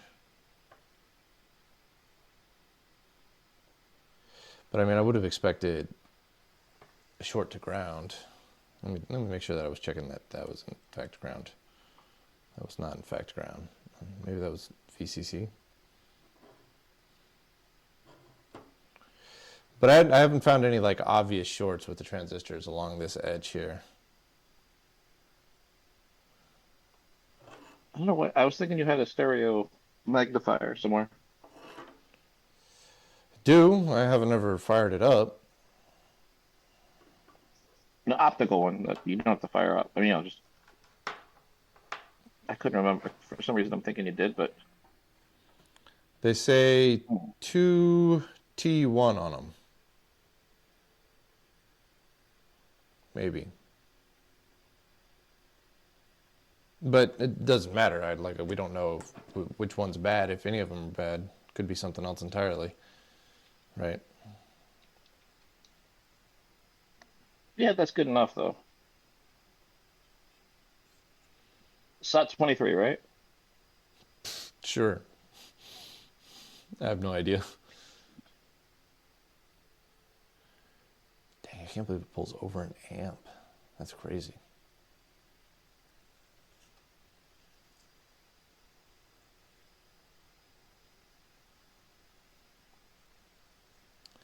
So it's crowbarring itself because it sees a boatload of current pulled, but we don't know why that current is being pulled or from where.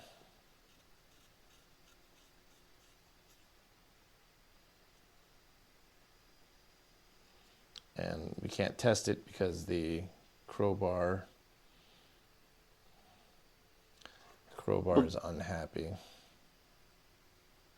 Is power and ground? If you just measure across power and ground, is it shorted, or you did that already? I haven't tried that yet.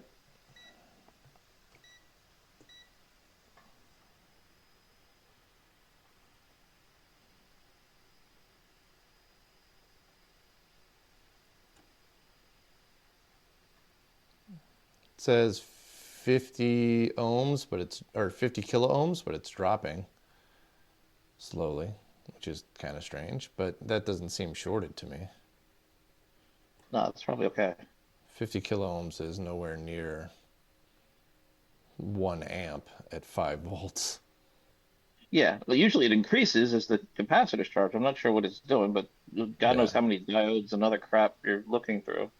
Yeah, well now it's showing like 1.8 mega ohms, so it's fine. Yeah, so whatever it is further down the line. So all right, well, there's no way we're going to get this thing repaired. You found it's a PMP.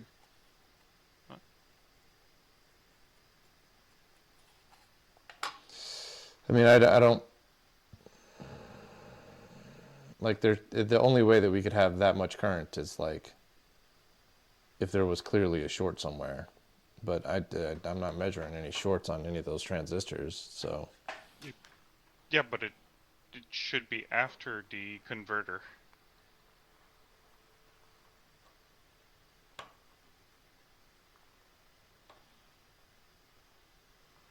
The transistors are after.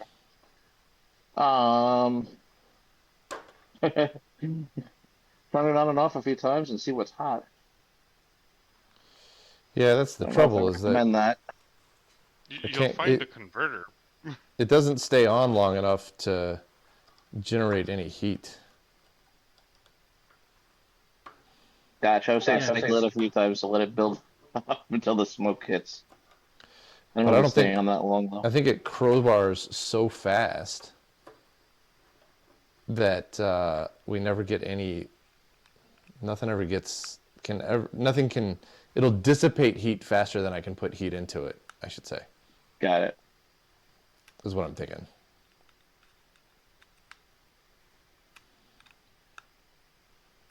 I mean, none of these are getting hot.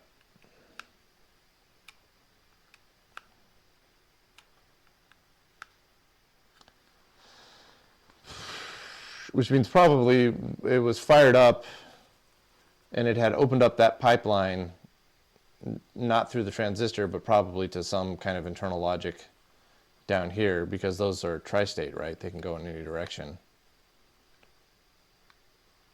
Right. So whatever logic we blasted is gone. All right, well, that's the end of that project.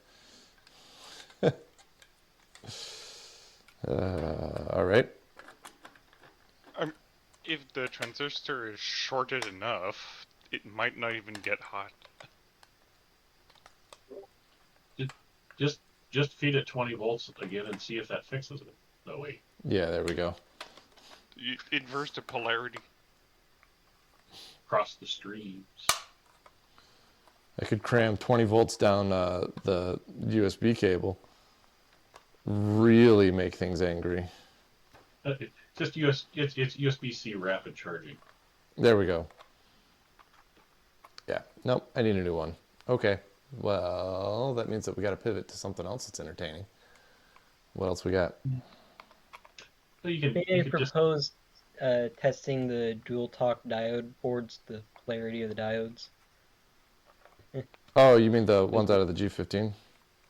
Yeah, because of course, I reverse engineered the PCB and the schematic from that, but of course, after finding some documentation in one of the archives on Desolent that happened to have some of the stuff that at least connects to having that sort of add-on sort of part with, but I'm not sure about with how it's wiring and some of the logic gates. It shows the way it looks on the board is not lining up with the way it looks on the schematic I made from trying to read the actual diodes themselves from the couple of pictures I found that you made available. I didn't take very good pictures. It's pretty crazy that you tried to reverse engineer from that. I could have taken better pictures. Oh yeah, I even messaged you with them. I posted them before, but legitimately, I took the pictures just to, generally for the most part, the pictures, at least for the diode boards themselves, you ended up posting a couple of relatively close-up ones, and all I really needed from there was just the way the traces were, and then just the wires. So they didn't need to be too high resolution. But the color bands on the glass diodes are pretty tricky to read. It's fine, but it's also AND gates, OR gates, which aren't lining up with the polarity of what makes sense for what I see versus what's recorded. So you can always. Oh, well, yeah. You don't particularly know which way the pull up or pull downs go, do you? Yeah, but even then, I don't know what's power. I don't know what's ground. And completely, I've figured out to some degree some of the signals. I've posted the stuff in the Bendix sub channel for what I have found. The problem is, though, that at least for a couple of the pins for the diode cards, well, at least 3 diodes I think that appear to be one direction polarity-wise are actually the other direction, according to what I'm seeing on logic-wise from the little tiny glimpses I've managed to find. So hang on, give me a minute, and I'll just run out and pull those 2 cards out right quick. I think they're both modified the same way. Oh yeah, of course. Though that's they may not 100% be. I think they would be modified the same way, and by the looks of it, they are, or for the most part, because it's referred to via 2 different things in the thing, and both of which are doing the same logic and stuff like that in the same ways, is with the same pin labeling, but with just different inputs and connected to different outputs for each. But otherwise, I think I have about half of the pinout for the actual paper pin connection that directly goes to the thing figured out now. Though that's only by the schematics, and of course that's not applicable completely to your actual machine, because mostly it's from the one archive bit from the microfiche thing they scanned, it's for the one unknown serial number with a little bit of help from the 93 serial number, but both of them don't even completely match each other. Yeah, well, the 93 serial number is the counterpart to the one that I've got. They were the 2 that should have been connected to each other. Yeah, so at least they're related enough, which is convenient on why a lot of it is similar. I know that, for example, LOX and MOJ, it's MOJ on 93, but LOX on the other unknown machine. So what connects to a B or a row B, a pin R for the tapered connection, and on the actual weird add-on module. I mean, the actual wiring of what these things connect to is, we're not going to figure that out directly anytime soon, man. It is an absolute nightmare. Oh yeah, I mean, but I can pull the cards in right quick. Doing that entirely just by way too blurry basically a singular non-blurry picture, basically. And the problem with that, I'm literally looking at it in person right now. There's no way that you'll be able to figure out what wires go to where. They're all white. It's a huge mess. Don't even spend time on it, man.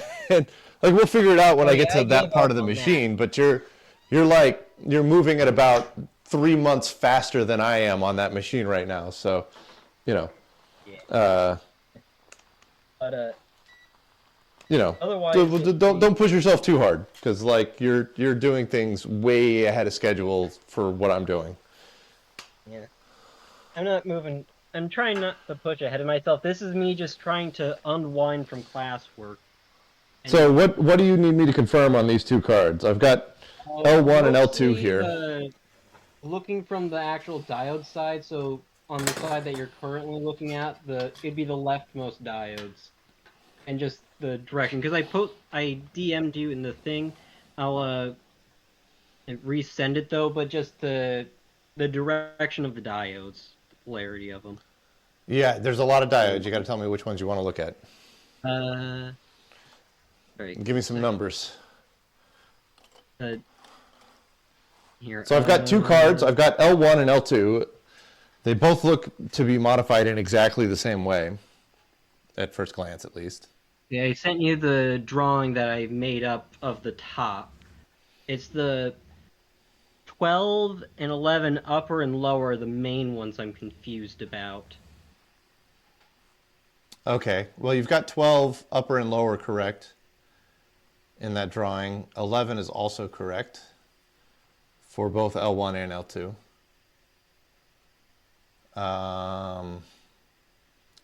10 you've got correct, upper and lower. 9, you've got upper correct, 9. Lower is correct. The 9 to 8 movement is correct, and the 7 to 8 is correct.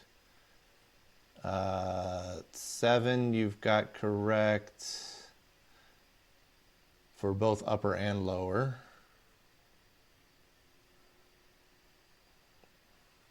Did they actually do that? That's a weird decision. All right. Moving over to 6. 6 upper and lower you've got correct. The diode between 6 and 5 is correct. The diode between 4 and 5 is correct. 4 upper and lower is correct. 3 upper and lower is correct. The 3 to 2 diode is correct. I think your drawing gets a little wonky there. Yeah, it's pointing at 2. Yeah, pointing at 2. Same for the 1 to 2, that's correct. And then 1 is correct. I mean, it looks like they just mirrored the same thing a couple of times here.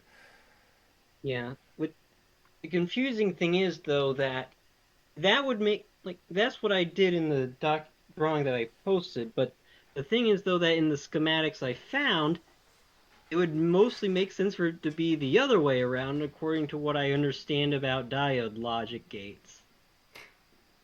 Because they'd be pulling a signal from instead of pushing it, in a sense. It makes sense for it to be the other way around for the way they're trying to do it to some degree. Because otherwise, like, otherwise, like, diodes going against each other in ways that don't let anything go through. Wait, so where's your schematic that you've got so far? On the Desolant, there's the...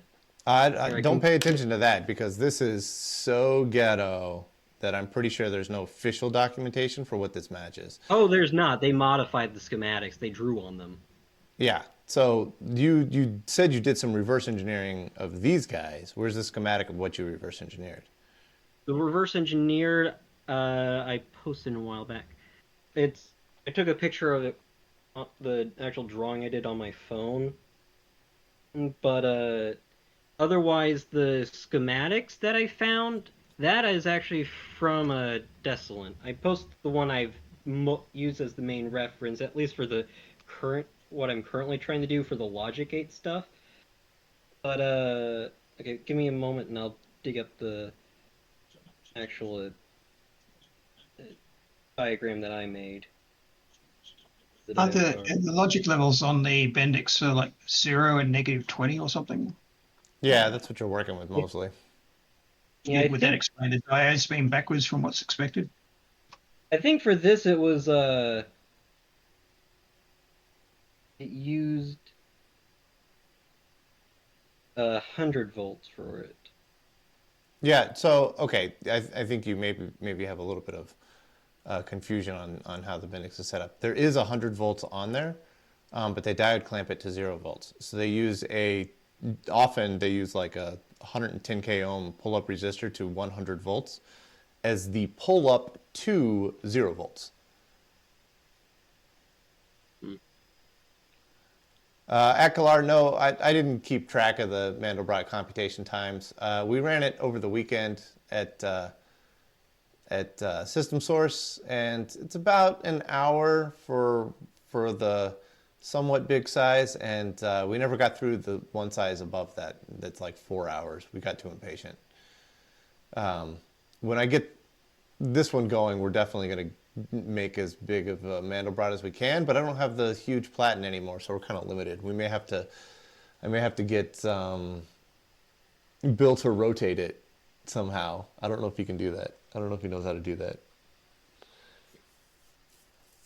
That would be interesting. What's up? It's too far away for me to read. Pitch a blanc. Small white cat. Okay. In French. Fair enough.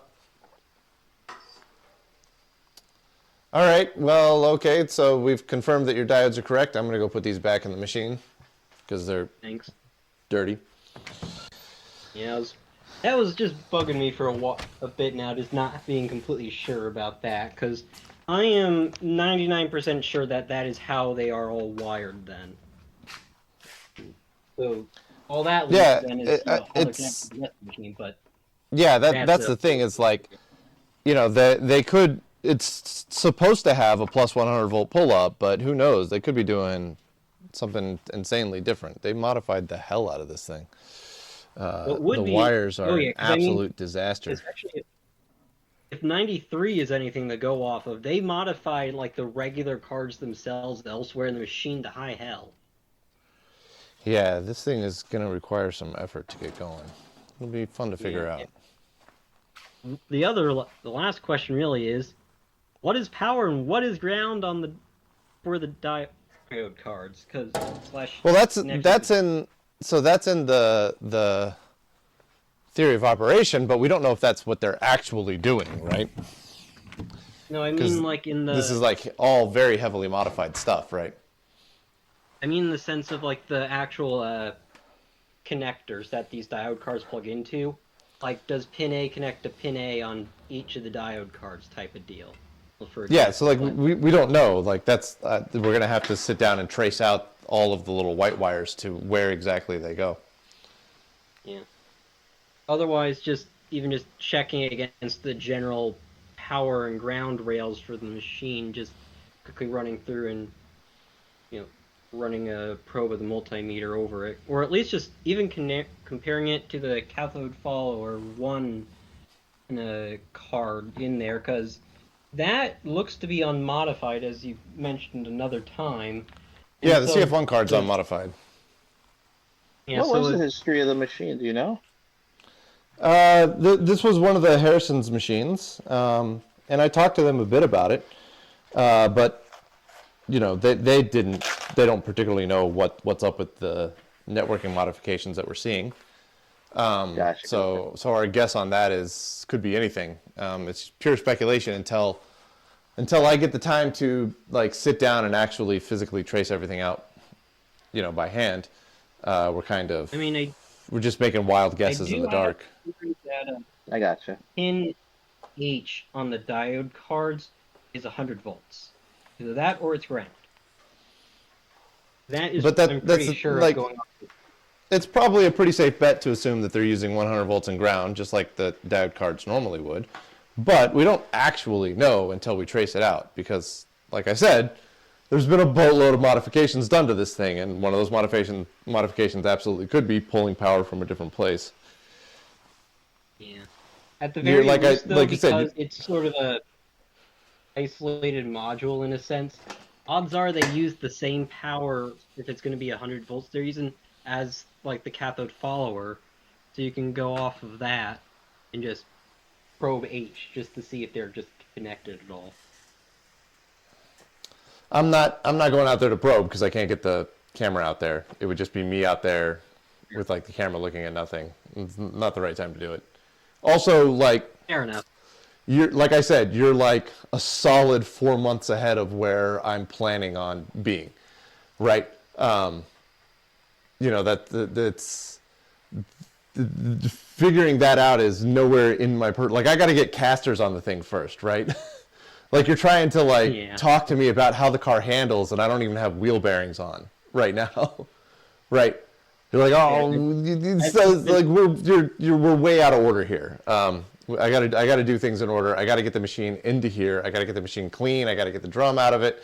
And then once I start cleaning things up and I start tidying wiring up, and we start getting the machine going, then we'll sit down and beep all of that out and try to figure it out. But I mean, like, the machine is currently on the other side of that wall, sitting on blocks because the casters are all folded under and busted. And I'm really trying to come up with a good caster solution for that.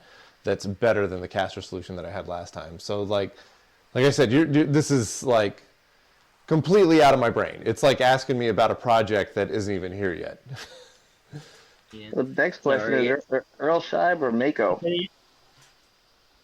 Yeah. I've been antsy on trying to do something hardware related after this past semester of just not being able to do anything physical electronics related.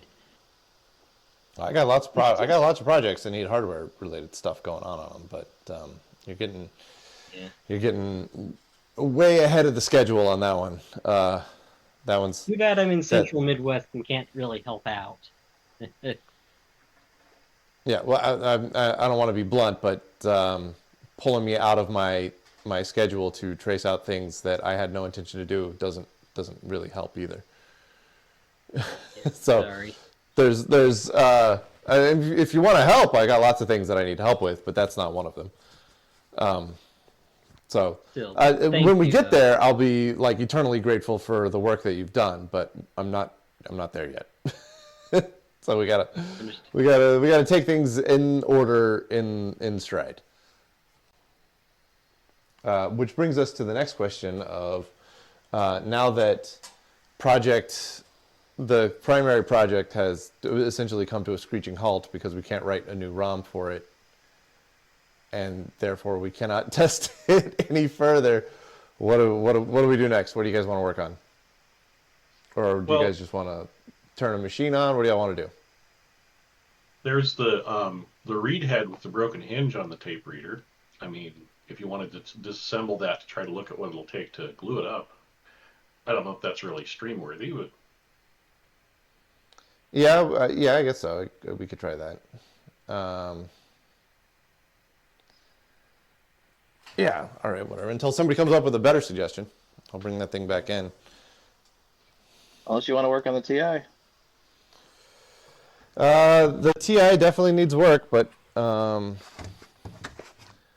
that's all video stuff, man. We could pull cards out of the Data 620 and start testing them with the card tester. That was something that we needed to do. Yeah, I was gonna ask, what's on this week's rotation? Yeah. Things are a little chaotic at the moment because of the trip that I did. But I think it's going to be BOMEM, then back on the PDP-11 because we have pretty good momentum going on the PDP-11, and I don't particularly want to lose that. You have a video for this week? Oh yeah, so the video this week is neither of those things because it was something that I had to film 50% of before I left and then 50% of after I got back, which means it's going very slow. But yeah, I do have a video this week, which is Centurion stuff, actually. Ooh, nice. Been a while. Yeah, it's not the big blue guy back there. It's the CPU 5 Centurion inside, so a bit of a change of pace. That video is coming together all right.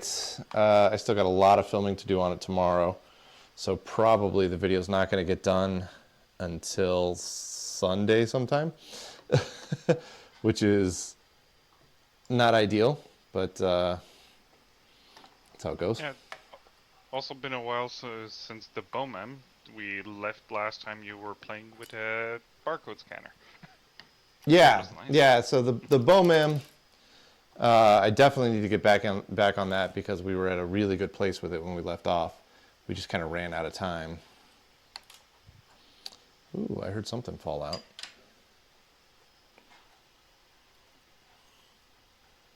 I think there was a nut on the back of that.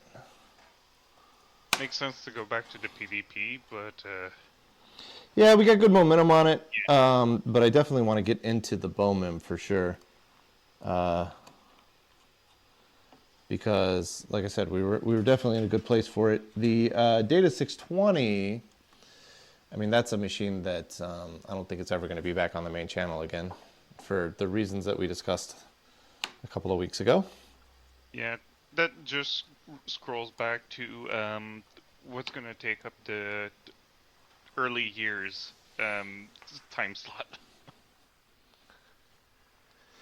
Yeah, so G15 and LGP21, I mean, I've got plenty of stuff that fits in that early years stuff. Also, I've got the new NCR machine on the way, which is going to be way more exciting. So I absolutely have things that can fill the early years on the timeline that isn't the Data 620. The LGP21, I would like much rather work on it than the Data 620. It's just a beautiful machine. Yeah, because I was just trying to figure out when's the caster video for the Yeah, well, so the G15 isn't going to get a caster video. It's just, that's one of those things that I'm just going to have to fix. You know, a lot of the videos on the G15 are going to, like, if it's a video of something that I already did on the G15, on the previous G15, I'm not going to make a video on it. So, like, putting casters on it, cleaning it up, you know, all the stuff that we did already once. None of that gets a video. So it's going to be all purely like, once I pull the drum, we're going to take a look at, you know, how the drum is constructed, take a closer look at the drum, because I think in the previous episodes, you know, I did look at the drum, but we didn't actually, I need to cinch that down somehow. We did take a look at the drum, but we didn't like go into heavy detail about how the drum was constructed. And, you know, I want to get the drum out of the case that it's in. So that's going to be the video that we'll make on the G15. And then once I find somebody that's got a XRF spectrometer, since I don't, you know, we'll make a video on that.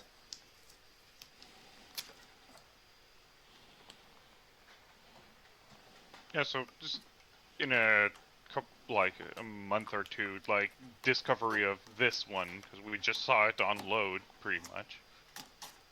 Yeah, but I mean, like, there's not, you know, as far as what we film about it, yeah, it's primarily just going to be anything that wasn't covered in the previous episode, you know? Yeah, it's like post cleanup technically. Well, yeah, I mean, I'm gonna be cleaning it up. It's just gonna be happening off camera. Exactly.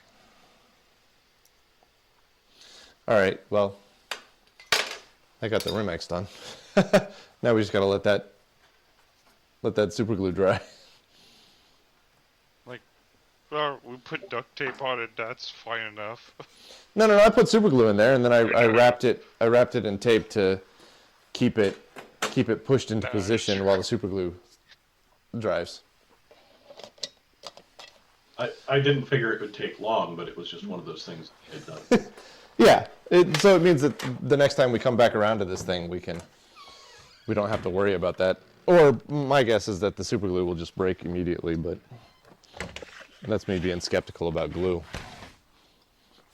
Does that need specific reels to work with it, or does it just take generic paper tape reels? Just generic paper tape. Oh, I have no idea. I got a bunch of reels, but I don't know if they work with that. I'm guessing that they do, although I threw most of them away. I think I only kept a handful. I don't even know where they are. Hang on a sec. There they are. Actually, I don't know if I kept any of those reels. They were taking up a ton of space, and I thought that the Remex would never work, so I think I got rid of them. Well, maybe a 3D printing project down the road. Yeah, maybe someday I'll learn how to 3D print. 3D printing is a wonderful time sink. You know, figuring out how to make the machine do the thing is not hard. Keeping the machine in adjustment and calibration and clean and filament sucking up moisture from the air, all of that crap is what makes it a freaking task. It's like I see a lot of similarities with the old inkjet printers, where if you're not constantly using it, it will cease to work from sitting idle too long, and that the consumables have a fixed lifetime. Even if you pack them in plastic bags with a desiccant, as soon as you break the seal on it, it starts accumulating moisture from the air, and the moisture accumulation destroys its usefulness over time. I saw a temptation on Facebook Marketplace that there was a 4K resolution resin printer. You know, one of the ones where it exposes the resin through an LCD panel at the bottom. Just for Yeah. And Yeah, it was those fairly are. expensive. But I got thinking, how much could be wrong with that from it being used? Oh boy. Yeah, not only that, those are, well, the chemical is toxic. So you have to have a fume hood and all of that stuff in order to safely handle it. If you You have don't any necessarily need a less, fume hood. You do need fume extraction. You know, you need negative pressure in the room or really good ventilation. I ran resin printers, the hobbyist ones for a few years. The most important thing is to not get that stuff on your skin. It is pretty nasty. yeah, I was also warned that if you have a cat, a dog, or dandruff or anything of that sort, it is extremely easy to contaminate the resin. And once it's contaminated, you're screwed. You have to dispose of all of it. Nah, it was never a problem for me. I mean, you don't leave it out. It's in the printer, which has a cover on it, or it's in the bottle. The Yeah, biggest you have problem is just the smell. You know, it has a chemical smell to it. Yeah, And and you don't want to leak because that screws your printer solid. right, a lot of the real printers have a way of essentially you're printing on a flexible, clear sheet of material. Well, it's not acetate, but think of it as acetate. It's FEP usually. The commercial ones have a way of breaking the suction between the layer you just printed and that clear plate. The hobbyist ones rely on it flexing enough to pop off. So it makes you got to put a lot of thought into how you're printing things. When it works, it's great, but essentially the way it prints, as much as it's magic, um, it's all the rules you know from regular FDM printers are backwards. Everything you know is wrong. So I actually backed out of doing that and went back to regular printing because I'm not doing miniatures that need that kind of resolution. Where are you? GA112-2. All right. So, well, all right. Let's pivot, I guess. We've got this guy. Yeah, let's Here. have fun with negative logic. Yeah. So, but I remember that we were having trouble with one of the flip-flops not going, and we had a couple of ideas how to overcome that. But where did we leave off on that? It's been too long. I don't remember. Yeah, that's why I'm asking, because I completely forgot. I don't remember somebody proposing something for the flip-flops. It's like, So these guys, let's see if I can remember how they work. Yeah. So these guys are easy because they actually just work. I think the question was we were trying to figure out which kind of flip-flop they are. Are they the kind where if you assert, set, and reset, it just endlessly toggles? Because in that case, we would just have to find, set, and reset, set them both, and then, step the clock and watch the blink. But the question was, are they that kind of flip-flop? there's multiple boards with flip-flops, and they're all different. So, Yeah. If this one is easy enough, because these are just two input, whatever, NAND gates or OR gates or whatever they came out to. And you do nothing because you're not connected to anything. So that one's easy. The trick is the flip flops. All right, so let me go pull a flip flop out of the CPU right quick. We'll plug it in and see what it says. Yeah. Just point out also the number. So. Yeah. So that way we can look at the schematic, figure out what the heck's going on with it. Let's see, what are you? You're LD, LRC, IGA, GA. The other thing to look for in flip-flops is they may have active low presets. So if there's like a preset clear or preset set and you don't invert those, then it will appear to be stuck. Yeah. Yeah, so this is an FF34. Okay.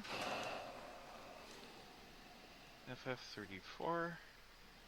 I'm just going to try to find my way to that page and try to give it to the Discord so they know where the heck we are. I've got it right here. I'm just gonna.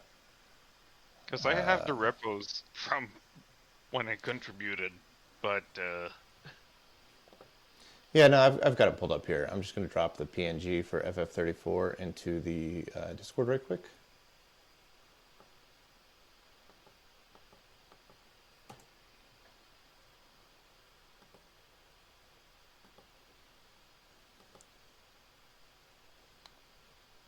Yeah, discard.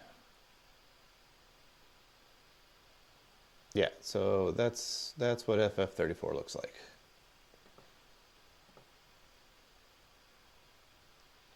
So we've got 4 flip-flops with a global reset.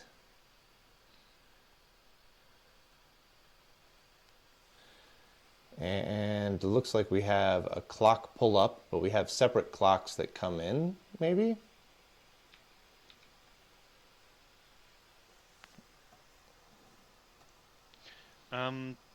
The clocks would be J1P11, J1P12, J1P17, and J1P18. They seem to be independent clocks for the set and reset. Yeah, so let's pick one and just stick with it. Let's pick a single flip-flop and try to figure that out. So we'll pick the J40, the P40 flip-flop, so the one on this far end here.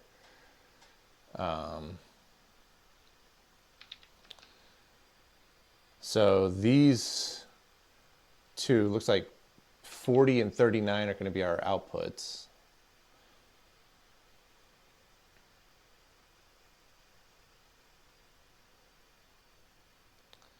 Uh, 40 and 39, yep. 38 and 37 are input. 38, 37, 35, and 36 are inputs of some kind. Yes. Now, where's our global reset? What pin is that on? G reset is J1P4. Yeah. So that's going to be this guy all the way on the end. This should be our global reset. Now, I don't know if this needs to be set or not set. But if I set it, nothing changes. So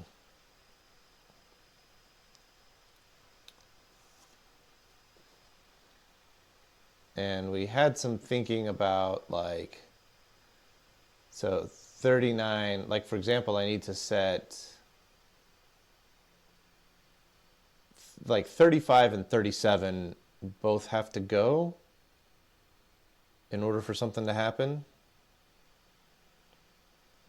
40, 39, yeah. 38, well, it 37.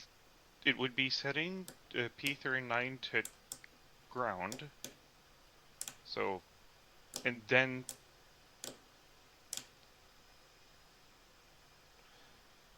wait, where's No, the... not 39. 39 is an output, man. No, not 39. Setting. Oh. Yeah, it's like a, yeah. Clyde Bow, it is a lot of switches. Yeah. This was an attempt to make it as universal as possible for all the different types of cards that we had. This was the simplest solution. By like an insane amount. Yeah, when I push the switch down, that's connecting it to ground.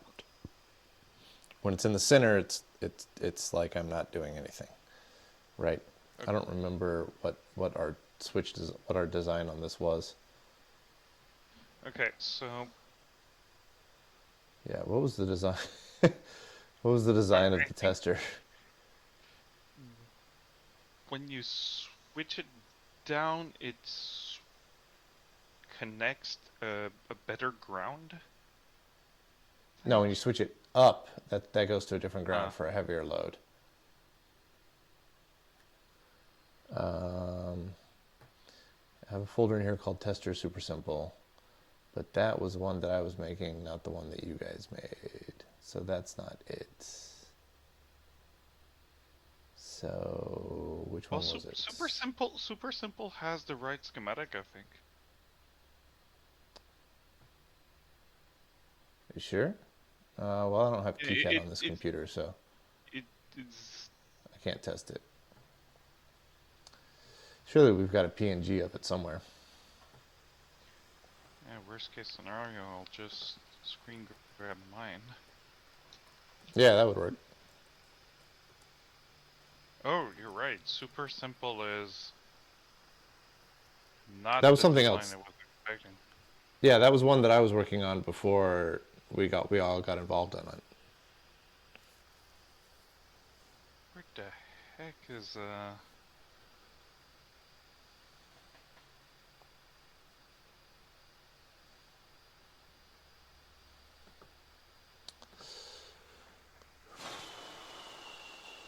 What was the username of the person who designed it? Yeah, 256 bytes RAM. That was 256 byte RAM's design? Yeah, pretty sure.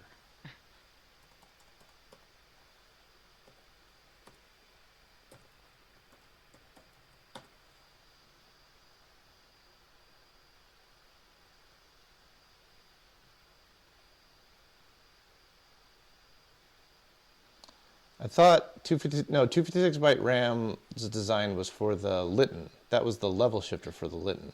But I thought I remembered him from the design of the original Switch. And I was like, oh, he knows his stuff about level shifting and logics. Not sure anymore.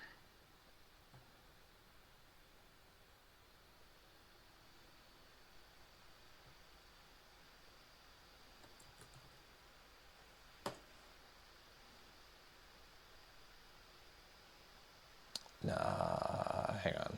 I gotta go back to watching my own video. Darn.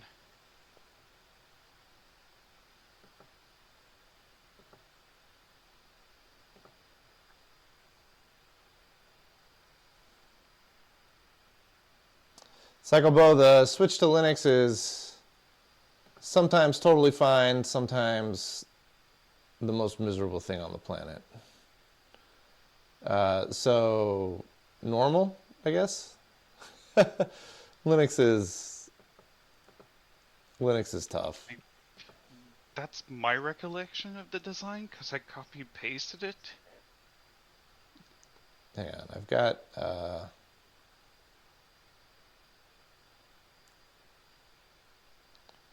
little bit of reverse engineering. Oh, this is the one where I made all of the chapter titles like Mambo number 5.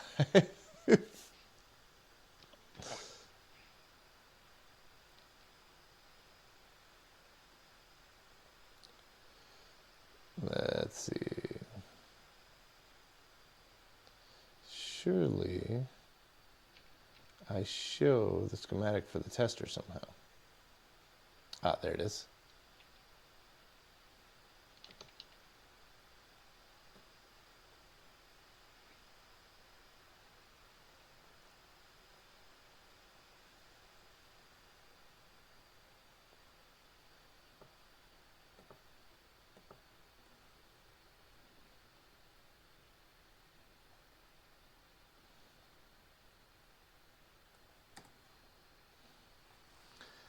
Yeah.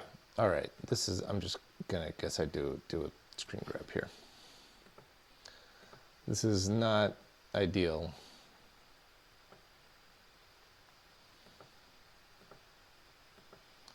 but this will get the job done. Oh, you just posted it up too. Yep, there we go. All right, so you have an input coming in. Apparently I got a little bit of the thumbnail going on there. Yeah, so when the switch is in the center position, we have a 5.1K pull down to negative 12 volts. When the switch is in the lower position, we have a 470 ohm pull up to ground. And when the switch is in the upper position, we have a 1K pull down, a little less than 1K pull down to negative 12 volts. Which is why the LED gets a lot brighter. So when the switch is in the middle position, we just have a light pull down to negative 12 volts through 5.1K, but no pull up. So what does that tell us for the flip-flop schematic we were just looking at? So yeah, and we have to remember Versa logic is the opposite of what's reasonable, so was it minus 12 is true? Yeah, minus 12 is 1, 0 is 0. Yeah, so yeah, minus 12 is a logic high. I mean, not that it really matters. We just got to look at the schematic and figure out what to switch where. Linux is Linux makes sense. Hopefully not giving you too much grief over your editing software. No, the editing software seems to be going pretty well, Clydebo. It has some quirks, like it has some rendering issues within the editing software, but once I actually render the video, it's fine. So you just got to get used to it. Yeah, Forgotten Machines. What's up, AJ? How you doing? P37 and P38 at a positive rail for the flip-flop to work. It's a good idea. We can try that. So that would be 39, 38, and 37. P37, P38 are now pulled up to ground. And then that would imply that one of those could cause it to flip and flop, but that's not what happens. Unless we need you on. Yeah, no matter what I do, I can't figure out how to get this thing to flip and flop. Okay, remember that the flip or flop will, if this is a clocked flip-flop, it will only flip or flop when it sees a clock transition. And it may require a specific high to low or low to high clock transition, not just any clock transition. Yep. Yeah, no, I think you're absolutely right. I'm trying to figure out what combination of what is going to create that transition. Stop trying to find that document and just the things that we'd have to figure out then is, at a minimum, is there a preset set or is there a preset clear? Do those meet the preconditions? If they're active high, they need to be low. If they're active low, they need to be high. And then finding the clock pin, then and then once you found clock, then you would toggle clock, flip some other switch, and in that way try to locate the set and reset inputs. The global set and reset is pin P4, but just having a bit of a trouble of figuring out if it should be on or off. A global reset would be a preset clear for every flip-flop on the board. Yeah, the problem is I know G reset has to be 0 to be asserted to the flip-flop, but P4 drives a diode that drives the PMOS transistor that drives it, and I'm like, is this inverting or not? And what am I supposed to put at input? And I'm lost. It's the other thing is that it's capacitively coupled to that transistor. Not entirely trusting that, but yeah, it is. Yeah, it could be. Yeah. The other nasty thought I just had is that they may have integrated an AND gate or an OR gate or something ahead of the flip-flop for their convenience, and that might muddy the waters too. I mean, are you looking at the diagram? No, I'm not. I don't have it in front of me. Okay. I'm just trying to think of things they may have done that would screw you over. I mean, Yeah, using well, negative okay, so logic. global reset, P4 is capacitively coupled, so it's only going to affect things on transition. And so I think we can kind of ignore global reset for now, which means that we just got to figure out which one of these is set, reset. And actually, even if we've got it right, we still may not be transitioning correctly because, you know, I'm doing it with toggle switches as opposed to like sharp clock edges like it might be expecting, you know.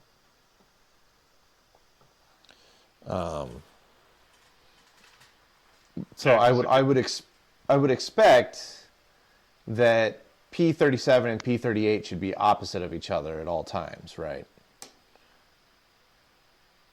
So one would be set while the other one is not set for a set and reset type of thing, right? And then P35 and P36 either need to transition at the same time, or one of them needs to or the appropriate one needs to transition.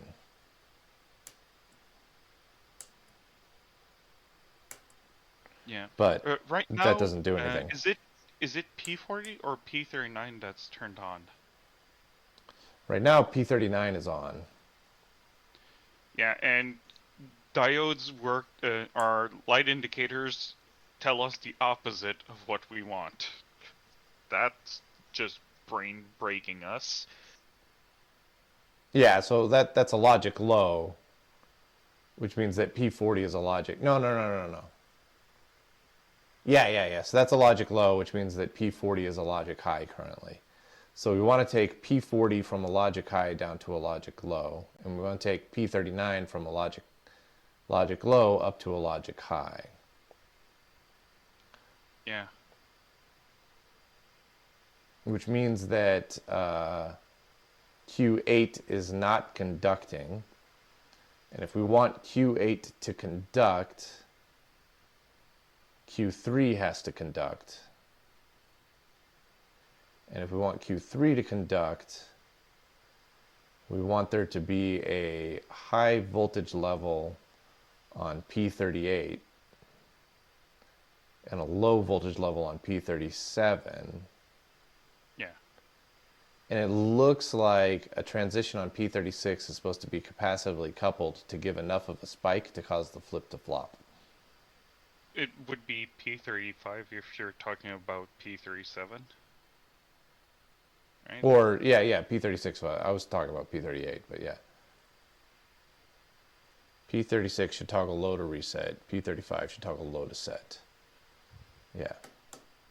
So right now they're at 0 volts.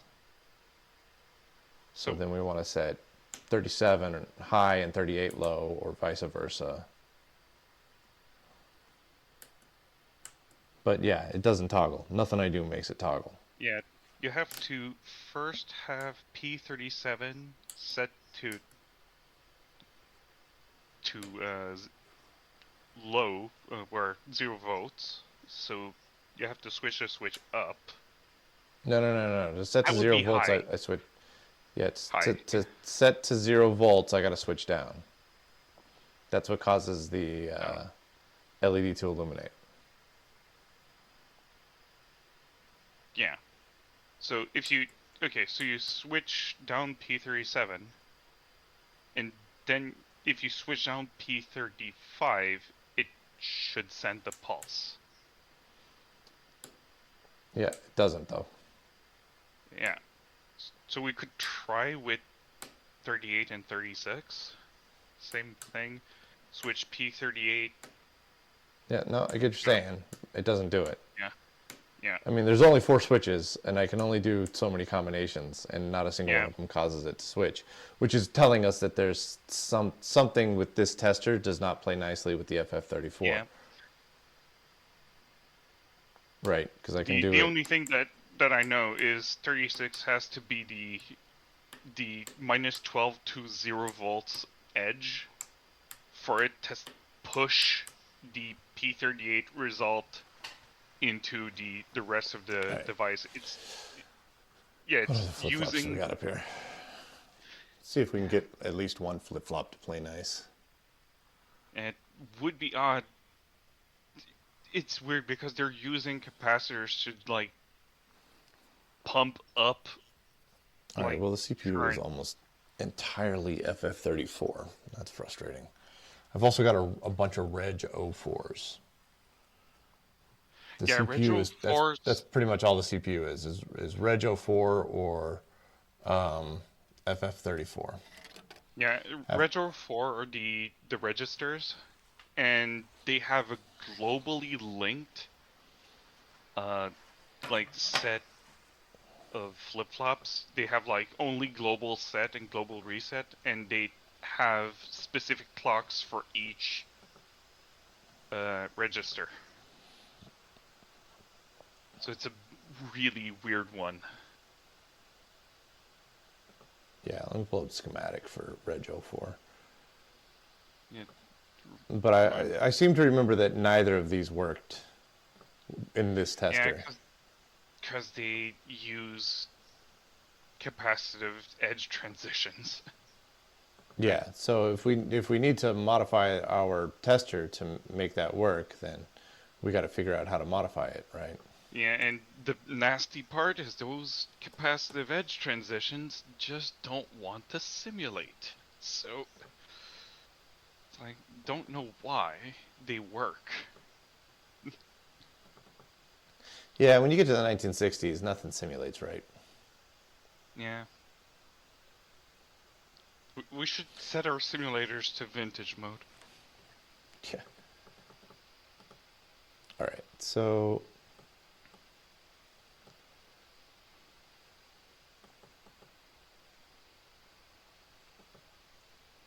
yeah, you've got a bus set and a bus reset. Which I And a might have bus app. had the wrong way around. Oh, did you do this? Yep, sorry. I'm just, we had so many people doing it. Oh, you and Bruce tag team this one. Gotcha. Yeah, Bruce did the hard first part of like doing all of the reverse engineering of the PCB. I just cleaned up the schematic for it to make sense. That's the only thing I did. There's Reg 04. I spent a lot of time on that one. There's a lot of these guys on here. There should be 16, because that's all your register bits. No. There's not 16 flip-flops on one card. Oh no, there's 4 of one type and one hidden 5th one, which you should be able to toggle. The 5th one is a little different. Yeah, because it's actually built out of 2 NANDs. Yeah. All right, so let's test the 5th one first, because it's the unique one. Yeah, all the 5th one are close to the power pins, like pin 4 to Yeah, pin it's all these guys 11. over here. Yeah, so you got pin 4 and pin 5, which is whatever RIN 1 and RIN 2 means. I don't know what that means. Yeah, they should... Huh.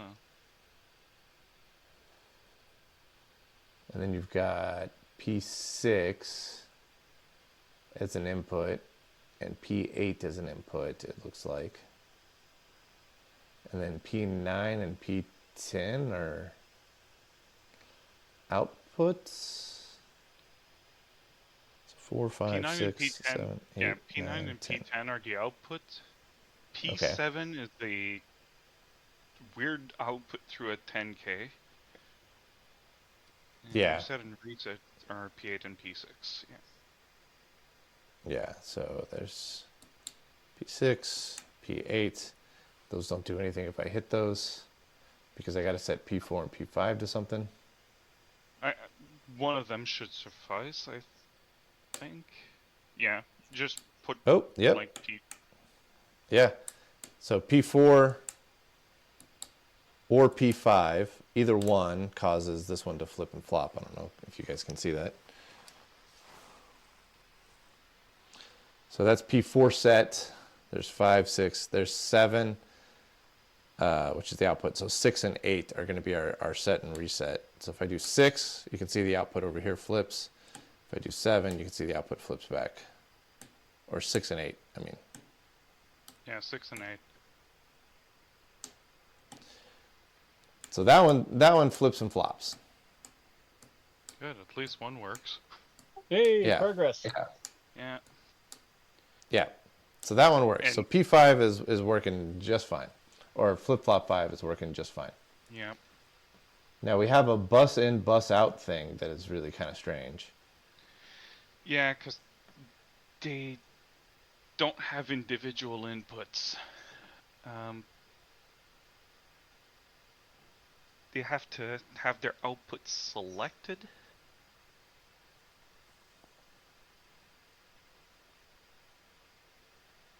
Oh, I got you. So they all feed into the bus out buffer. Yeah. But how do you select? Oh, and then you've got an enable. Yeah. Oh, that's not confusing as hell. Yeah, I know this board interacts directly with your push button on the front of the device.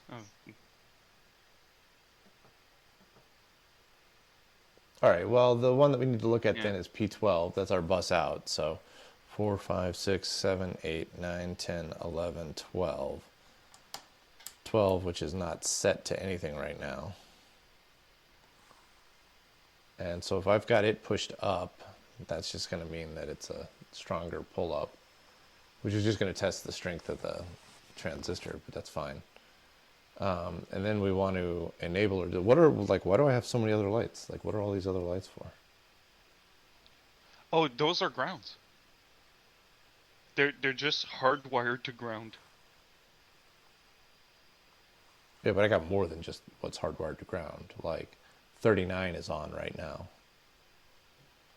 39 is... 8 is off. Oh, yeah, 39 37 is is a ground. beautiful exception. Well, not just 39. I've got a half lit LED in multiple places. So like 39. Those 7, are 36, their direct. 35, Okay, 34. those are direct outputs, but they're through 10k ohms. Those are what turn on. I think that's what turns on the lights on the front panel to show if the register is set or not set for each bit. That's how it's getting the I got you. information. So that's one way that we can tell, like if 39 Yeah. If 39 goes 'Cause on we and can- off, we can tell Yeah, like 'cause- what it's set to, Yeah. right? So then it- 40 it's is an less enable. confusing 40 is an enable to get to the bus, but we don't particularly care about that. We just want to get the thing to flip or flop, right? Which is going to be 15 the bus to set 20. and bus reset. Yeah, 15 Plus- and 20. 15 or 20 is going to be our bus set or bus reset. And then we have an individual clock on 38 here. 40, 39, 38. So 4, 5, 6, 7, 8, 9, 10, 11, 12, 13, 14, 15. So U, 16, 17, 18, 19, 20. And U. So one of these... Shit, I already lost count. 4, 5, 6, 7, 8, 9, 10, 11, 12, 13, 14, 15, 16, 17, 18, 19, 20. So if I set one of these,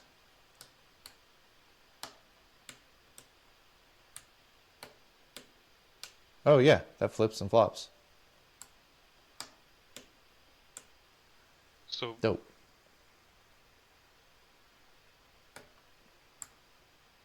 Right. So I can actually test the register 04 here. wait, the clock signal works? Yeah, let me write it down right quick. I need to mark mark some numbers on this thing so I can actually see what pins I'm on. Yeah, that's one of the. The other thing you could do is just make a dot or something every 5 switches or 5 indicators, and then that will save you having to count all the way from an end. Yeah. Yeah, I'm just going to write every 5, but I'm going to actually write the numbers. That Yeah, works too if you've got a good enough 8, marker. 9, 10. So that's crazy. Those caps work. 6, 7, 8, 9, 10, 11, 12, 13, 14, 15.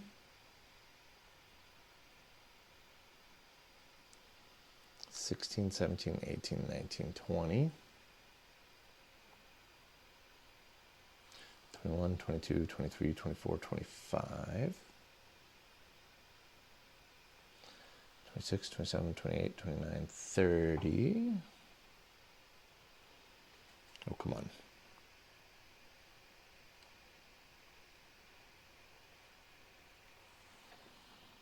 30, 31, 32, 33, 34, 35. 36, 37, 38, 39, 40. That all lined up correctly. All right, so we'll see if the video can actually show this. So we have our. There's also P36. That's also like a direct set. There's one per flip-flop, so Oh, I gotcha. that should work. Yeah, all right. Well, check this out. All right, so if I swap, let's see here. What is it? 15, 20, and 38 are the ones that we care about because 38 is our clock end. So if I set 15 and I toggle 38, did you see that 39 got brighter? And then if I toggle 20 and I toggle 38, you can see that 39 gets dimmer here. So 15 toggled, hit the clock, that works. 20 toggled, hit the clock. So we are definitely flipping and flopping on that one. Which is crazy because that's using the same type of capacitors the other one is. So. Yeah. Well, yeah. Well, you know.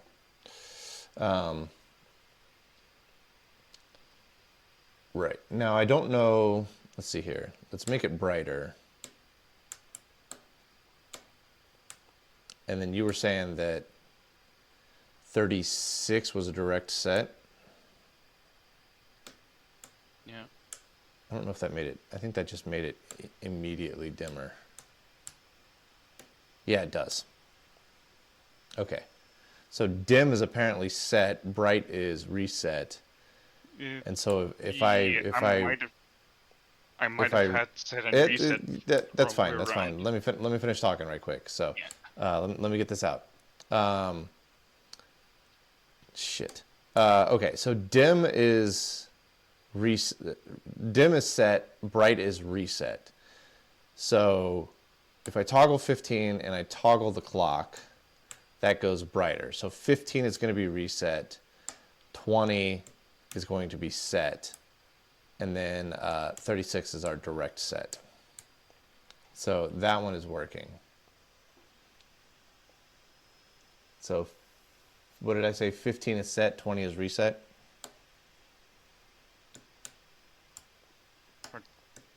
You said the opposite. Damn it. Yeah, that's what you get for interrupting me, man. Okay, well, either way, I think we've proven that one works. So let's move on to FF2 here. Yeah.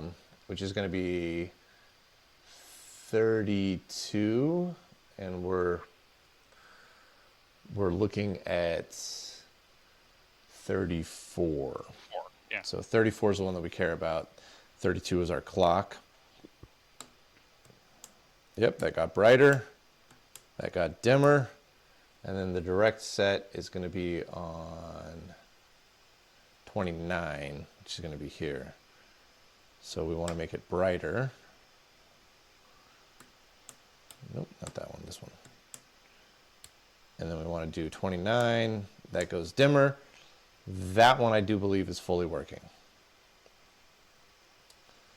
Okay, so FF2 was good, FF1 was good, FF5 was good. FF3, now we're getting into weird overlapping with my 1520 clock. Their pinout here is bonkers. All right, so 26 is our output that we care about, which is this guy here. That's the LED that we're looking at. Yeah. 20. 5 is the clock. Yeah, 25 is the clock. So if I set you, that got dimmer, that got brighter, that got dimmer, that got brighter. Yep. And then the actual set is on 23. It's 25, 24, 23. I think I gotta make it brighter. Hang on a sec. Oh, it was brighter. There's brighter. Okay. Then 20. What is it? 23? 23. That doesn't seem right. 20, 21, 22, 23. Oh, yeah, there we go. Oh, that's interesting. It doesn't seem to want to reset it.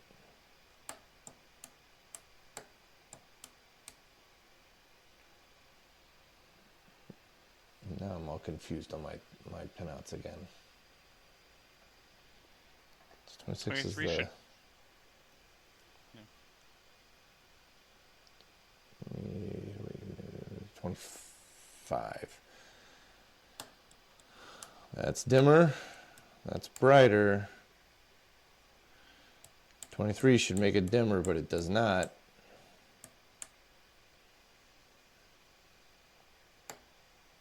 Oh, so we have a... So that might have been one of the front panel buttons that wasn't working well. Yeah.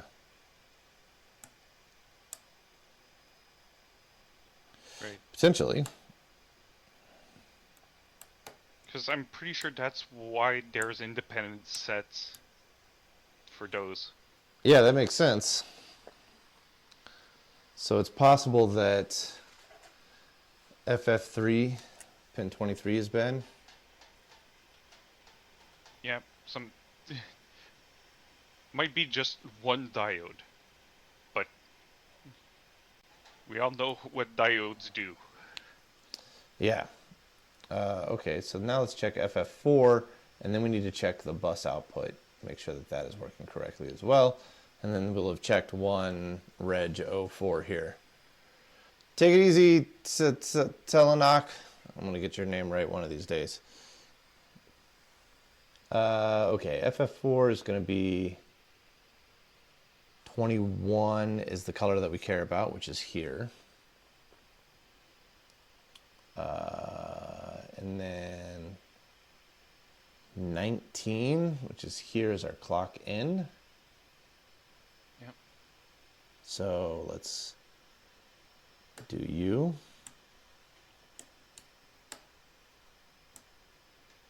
Oh, that one doesn't flip at all.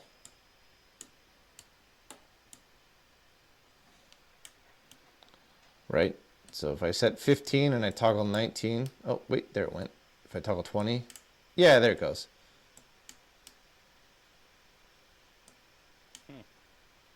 Toggle 20. Yeah, there it goes. It's just not super easy to use. It's overlapping the functions now. Yeah. All right, so where's the actual set on this one? 17? Yeah. That one works. Okay. So FF3 direct set.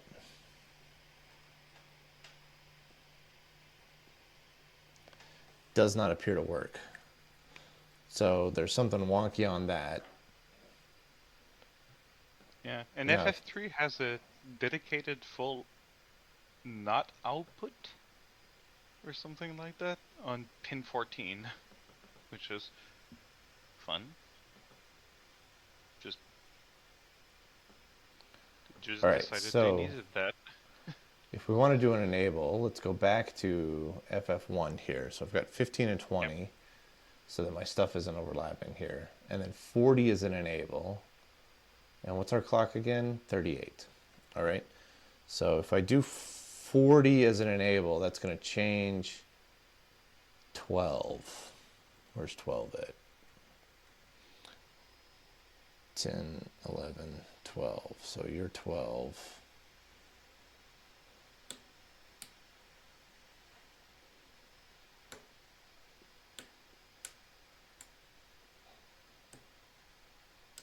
Yeah, nothing ever makes it to 12. Yeah, so maybe my enables are the wrong way around, so we might need to set them. Oh, set all to of the enables? Except the one we want. I gotcha. So that's going to be what? 40, 35. What's the rest of the enables here? 35, 27, 7. Let me give that a shot. Does FF5 doesn't have an enable, huh? No, because it's It's not the on the unique bus. one. Yeah. And then 22. 20, 21, 22. Yeah, that turned 12 back on.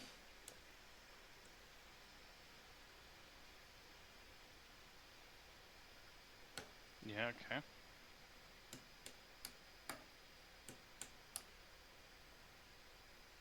So now, And then, toggling yeah, if I toggle 40, it turns the bus off. Just like it's Okay, so supposed to. Yep. So that works.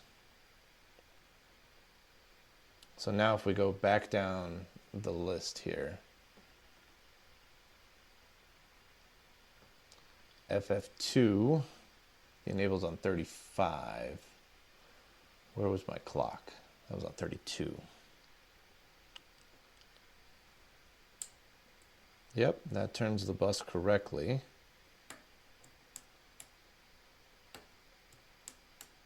And then if I do that, that bus doesn't turn off, so the bus enable is working fine for that one as well. So we've confirmed that FF1 and FF2 are fully functional. We're up to FF3. This is like super time consuming, hilariously. Yeah. I wouldn't want to be the guy that programs an automated test for this board either. Yeah, it would be difficult.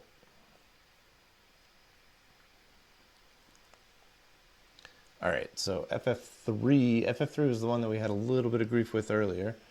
So we're looking at 26. The enable's on 27. If I turn the enable off, nothing happens. Where's our toggle? Where's our clock? On 25. 25.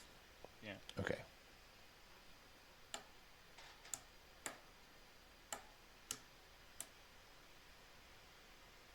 Then we. Oh yeah, that does pass through the bus.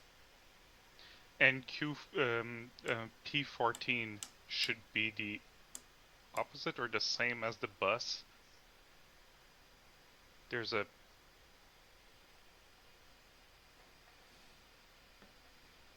What is P14?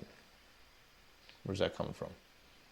It's the opposite side of FF3. It has a direct output for some unknown reason, but it's there. Does it switch with FF3? That's interesting. Well, hang on. I gotta figure out what buttons do what. So 25 is our clock.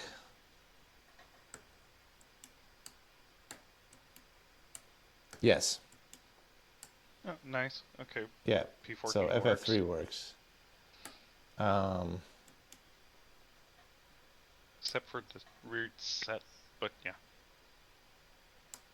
next. And it does pass through the bus. Let me just double check Yeah.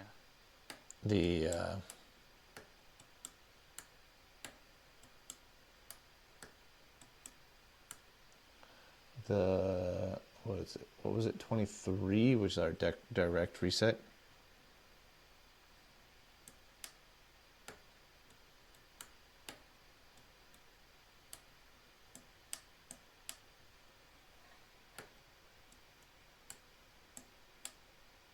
Oh, that does work on P14, interestingly. Works on P14. Huh. Hang on, I am all sorts of confused. All right, so Same. P14 is dim. Wait. And if I do 23, P4, oh, it doesn't actually flip. Oh, it's P14 is dim? Right now, so I've got it set so that P14 is dim, and if I flip the set switch, I can see P14 get brighter, but it doesn't stay bright. Yeah, that's weird, because that should be hard on, hard off. It shouldn't be, P14 shouldn't be dim. It's not even through a resistor. So we have like something weird happening with FF3. Yeah. So yeah, we've got some kind of problem with FF3. Yeah. That's interesting. We found a fault immediately. But everything else seems to work. Yeah. So now the question is why does this is what was this one? Reg 04? Yeah. So Reg 04s we can test. All of the AND gates, NAND gates, whatever we can test. So how come we can't test FF34? Might use a different size of capacitor, or they might expect we'd be switching both capacitors at the same time. Because on every diagram that that VersaLogic publishes, they always connect them together. Like those two sides, they just for some reason have them split off in that diagram. It's like, I don't know why.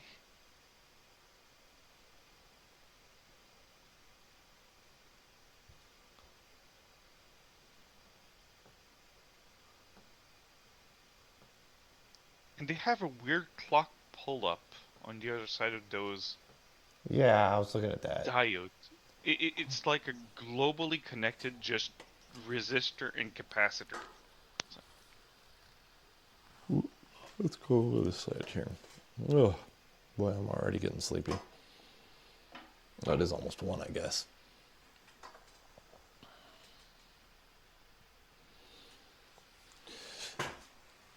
Yeah, all right. So let's see here.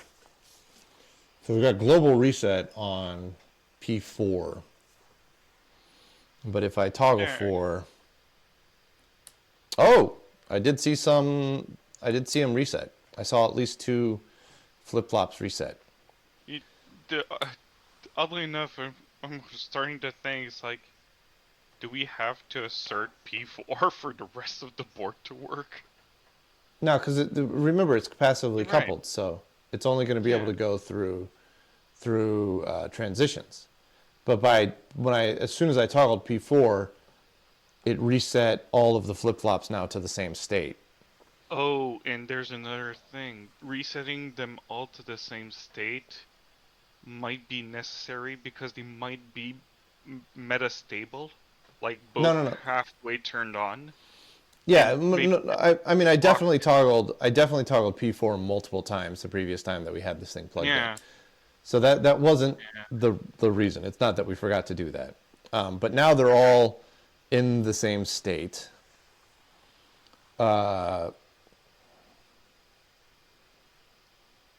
Yeah, P39 and P40 are definitely outputs. They don't need a separate pull on them or anything. So we have the clock pull up, Then we have P35 and P36 as our clock in. And then we want to set 37 or 38 depending on what we're doing, right? Yeah.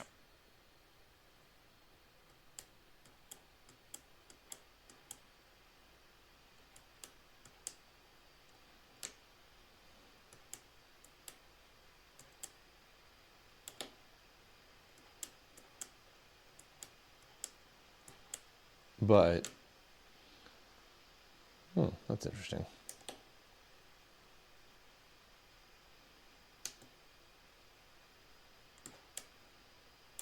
Yeah, no matter what I do,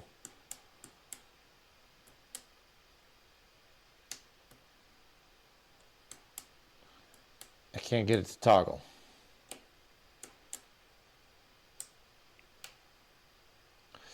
Let's like set 37, 38.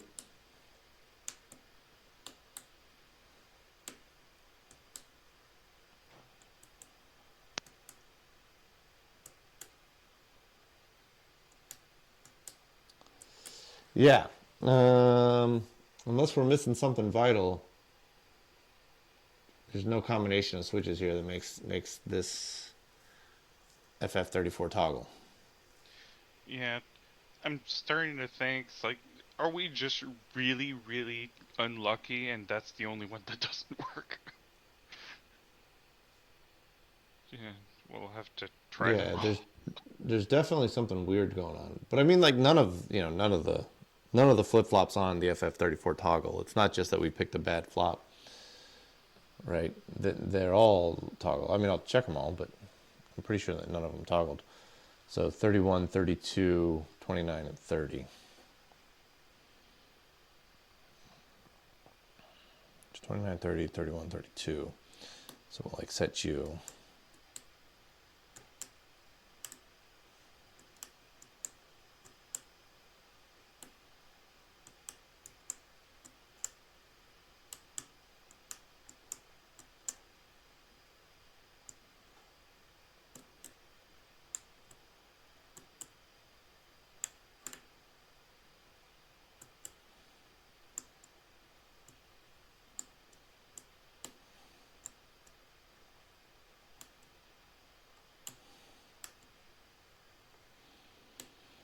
Yeah, nothing out of that one.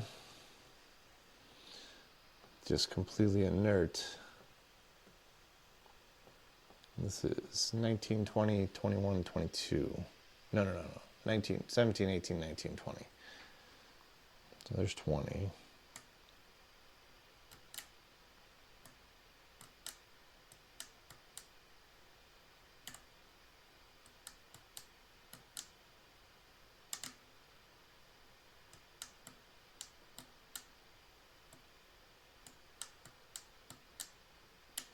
Yep, nothing on that one either. Then 11, 12, 13, and 14.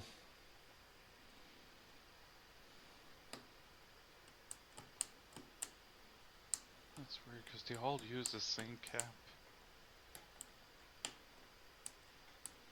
Yeah, but this one uses that weird. So, yeah, so the FF34 has something extra going on because it's got the 1.35 volt pull up on two of the transistors that, you know, the Reg 04 doesn't have, right? Alright, they're not referenced at the same voltage, right? Yeah, so they're fundamentally quite different flip-flops. Also, the Reg 04 only uses... The Reg 04 is only using 2 diode or 2 transistors, whereas this one has 4 transistors for whatever reason. Yeah, I was just thinking, it's like, if that reference voltage gets screwed, it would make them all not work.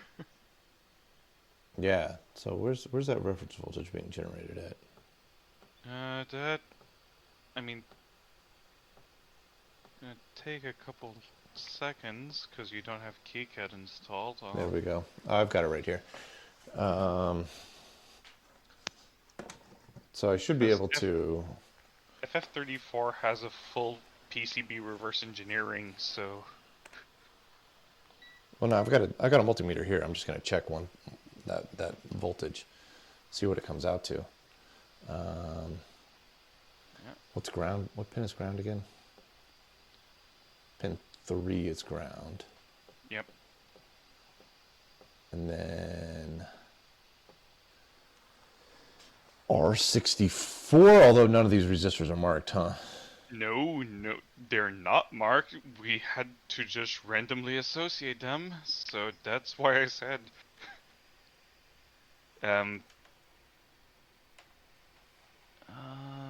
R64, it's it's on the side of the power. I'd like to have an image just pointed out.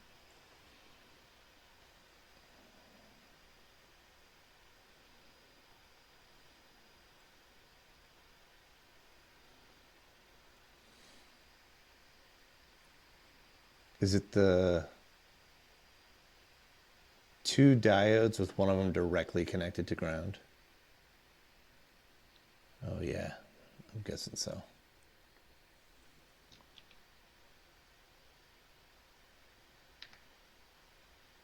Yeah, that's showing up as a 1.54 volts on mine. That might be fine because we don't precise diode. It's like, were they silicon? Were they germanium? Because there's a mix on that board, on those boards, which is a real pain. Although I'm not sure I'm checking at the right place. Did you post a picture of where they are? Trying, but I have like the reverse side of the board because that's what's in the PCB.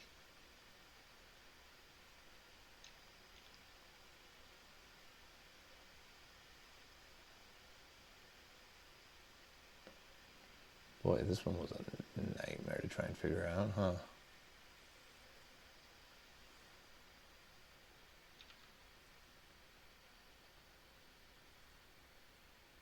I mean, tracing them out was the easiest solution. It worked so well.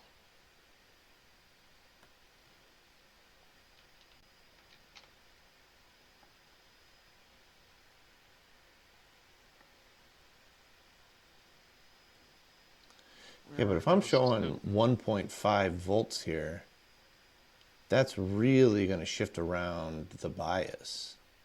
I mean, it was supposed to be it's supposed to be 2 diode drops above ground. Yeah. So, and it's 1.5, it's not 6. It's getting its 1.5 from 6 volts. That makes sense. But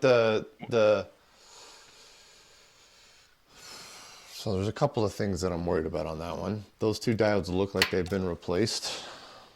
Ooh, not replaced. They're just different diodes. Yeah, that can entirely be it. Because they might be using a specific diode drop for those. Yeah, they're using S1005s, whatever those are. Might be silicon. Yeah, those are definitely different diodes. Yeah. On all of the FF34s, they're the same. I know there's a mix, and I know some of the diodes have, like resistor markings. So it's like, oh, those were specific diodes. Like, darn, they want specific voltages. Go buy that diode that has exactly 0.45 volts through it. It's like, great.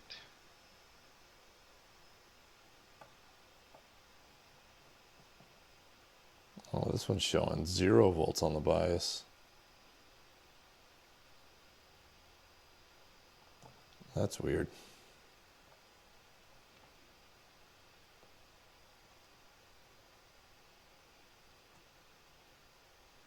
Is my multimeter just going wonky? What's going on here?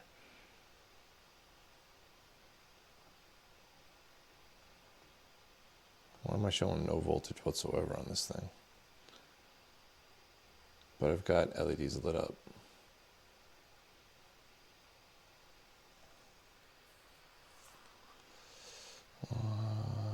doing to me, huh?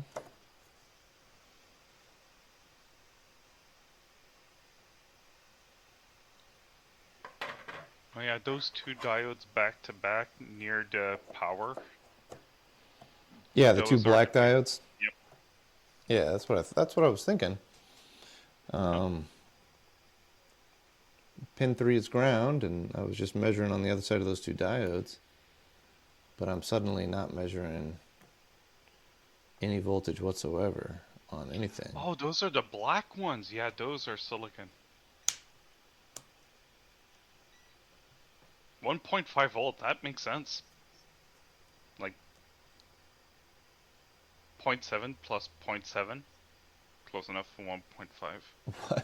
Why am I getting no voltage? That's weird. Yeah, but I got LEDs lighting up, so like I don't know. I don't know what the heck is going on here. LEDs are getting light up by... Oh no, they're coming from the board.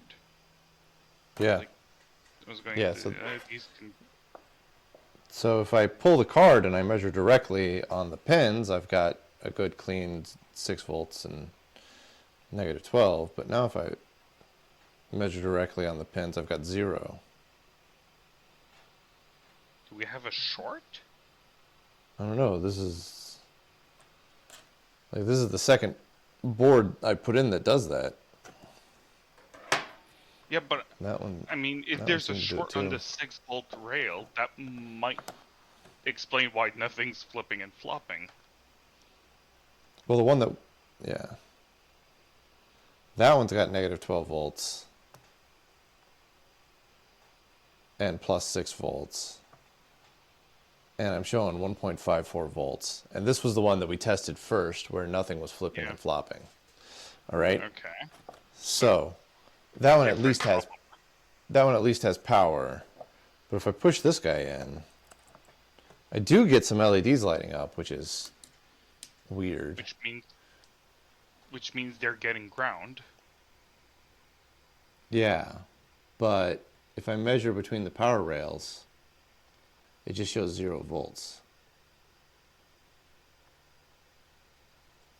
And the other one was the same way. So let me measure in resistance mode here what my ground to voltage rails look like here.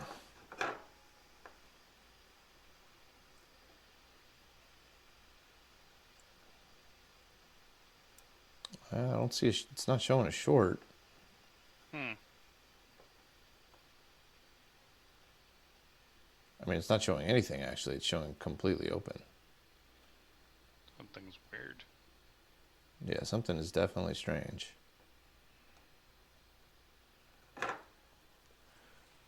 Like if I go back to voltage and I'm checking across there, that's showing negative 12 volts. The moment I plug this guy in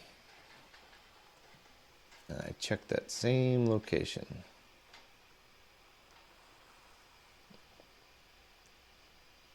oh, there it goes, negative 12 volts. Maybe I'm fighting oxidation on the thing or something. That would Well, be that time I crazy. definitely Those are pretty good contacts. There we go. Plus Yeah. 6 volts. And a 1.559 on the bias there. It's But spicy. Yep.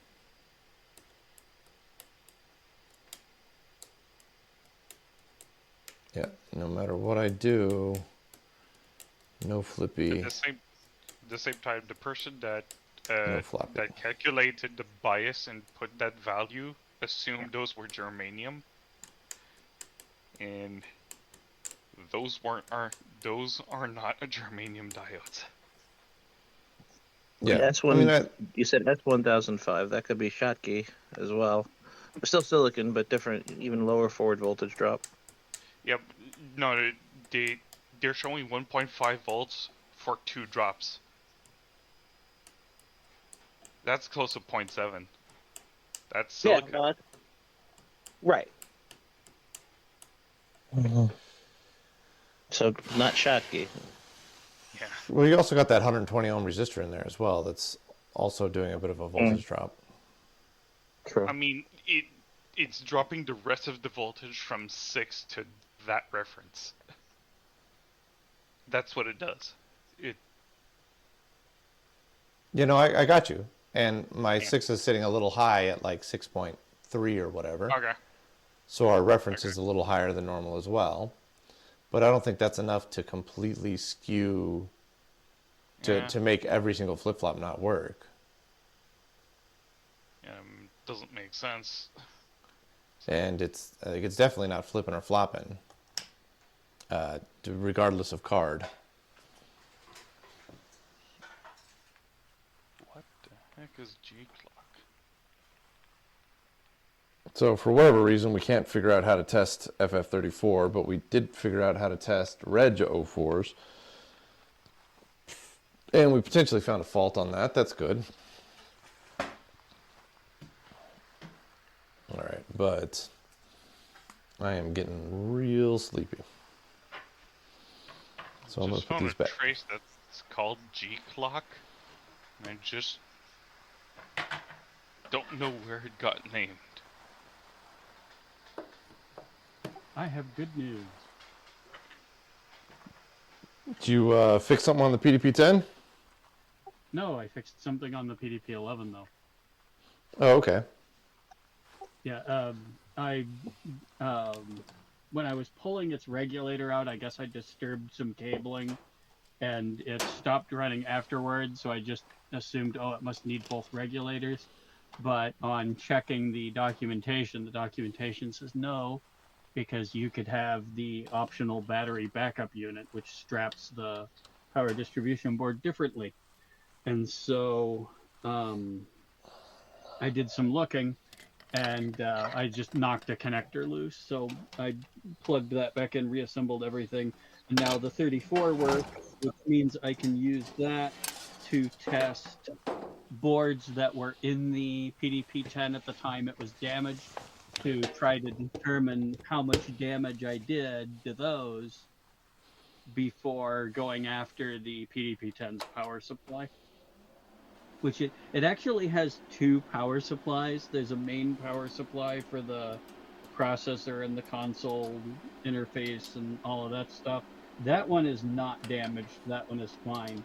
That one is not one that DEC made. It's called a Mighty Mite. It was made by LH Research.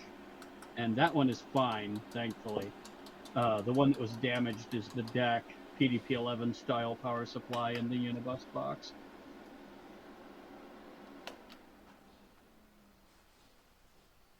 Because what would really suck is if it turns out that I damaged a board in such a way that I repair the power supply, plug it in, and immediately blow it up again. Yeah.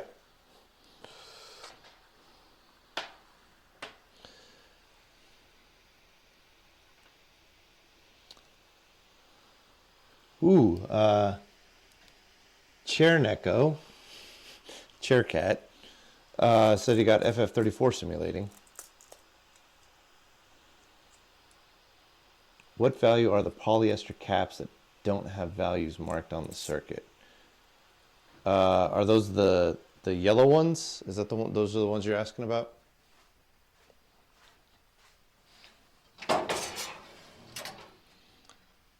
FF34 here. Are they talking about all the caps that for the clocks? Cause or all the brown ones? Yeah. Oh, you say Chiro and not Cairo? I was going to read that Cairo.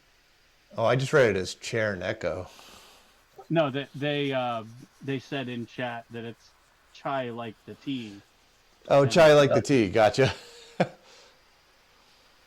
The red ones. Right, I always read that as CHIRO, as Cairo, like churro, the opposite. That's what I thought it was.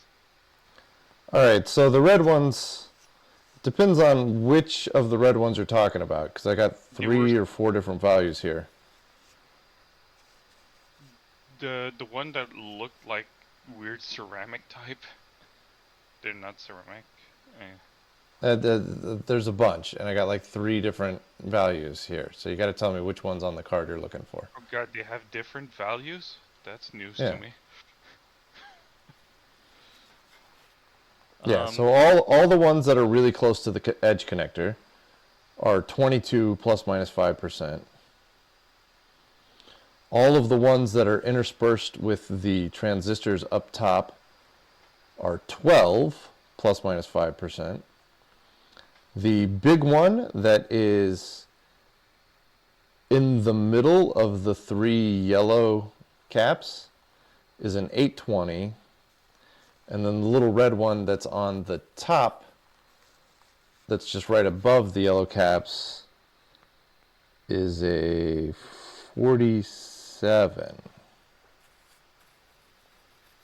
Did you get that? Did you write that down?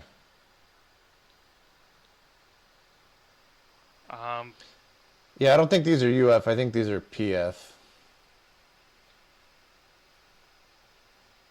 Yeah. So I think it's going to be 22 picofarad for all the ones that are directly on the edge connectors, or Yeah, directly next to the edge connectors. The one directly next to the edge connectors are marked 22, and those are the clock ones.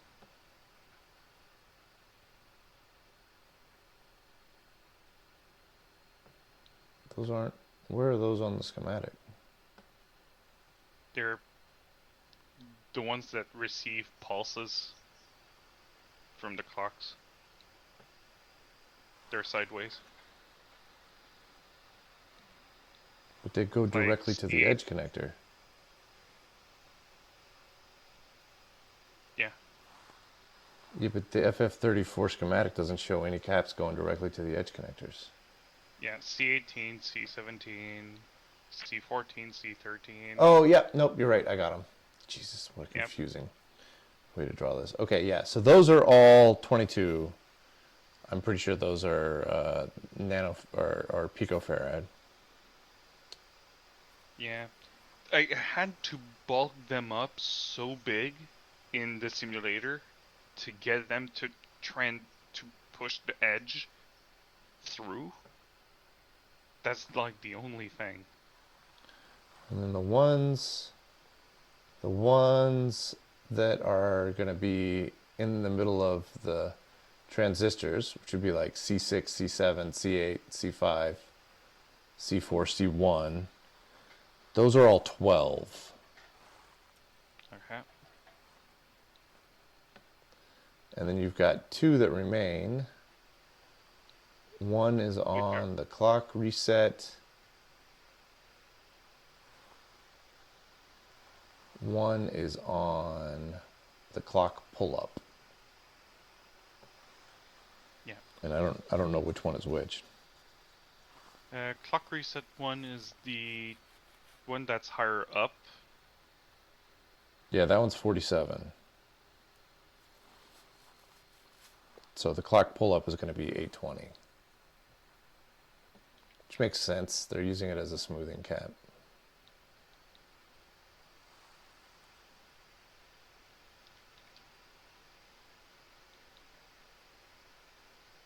Yeah, I don't think they're 22 nanofarad though. I think they're 22 picofarad, right? They might be nanofarad.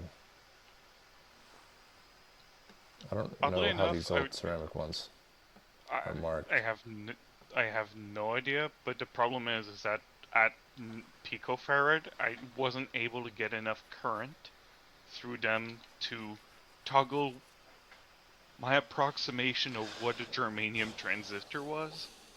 But I mean, it's an approximation. I don't know how to tweak spice enough or Falstad to do germanium.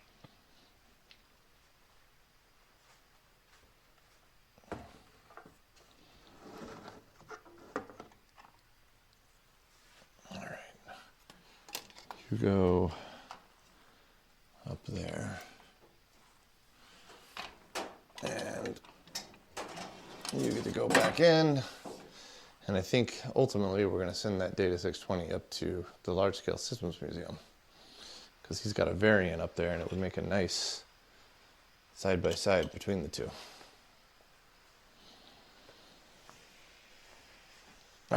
Let's shut you down. All right.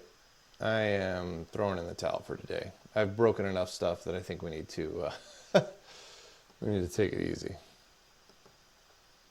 Yeah. At the same time, there's a LGP21 that's gonna need. Yeah, I mean, I would much rather work on, but the LGP21 is going to be videos. So the ultimate question comes down to like, what do we want to work on for Twitch, right? Yeah. You know, like if we want to go hard on the Data 620, then yeah, absolutely. Next week we'll start pulling cards out, start testing them, figuring out what's going on where. If I remember correctly, it's like when you did the poll, it was like for some reason the poll was like super high on Data 620. I was like, why is it so high on that project? Yeah, it seemed a little wild that particular project was quite high on the Twitch. So, I mean, maybe next week that's what we'll dive into.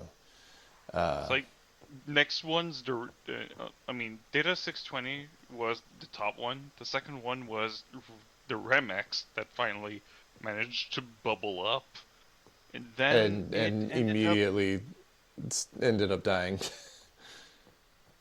And then it's HP test equipment. Yeah, the HP test equipment would be good too. I want to get the HP 150 back in here kind of permanently. I feel bad with that outside, and I really, really like that scope. So I would like to maybe start fiddling around with some HP test equipment on some, but yeah. So I mean, this was kind of a laconic night because I'm still all messed up from traveling. It takes me more than a couple of days to recover. So I mean, next week we'll be a little more fired up. It would be a Friday night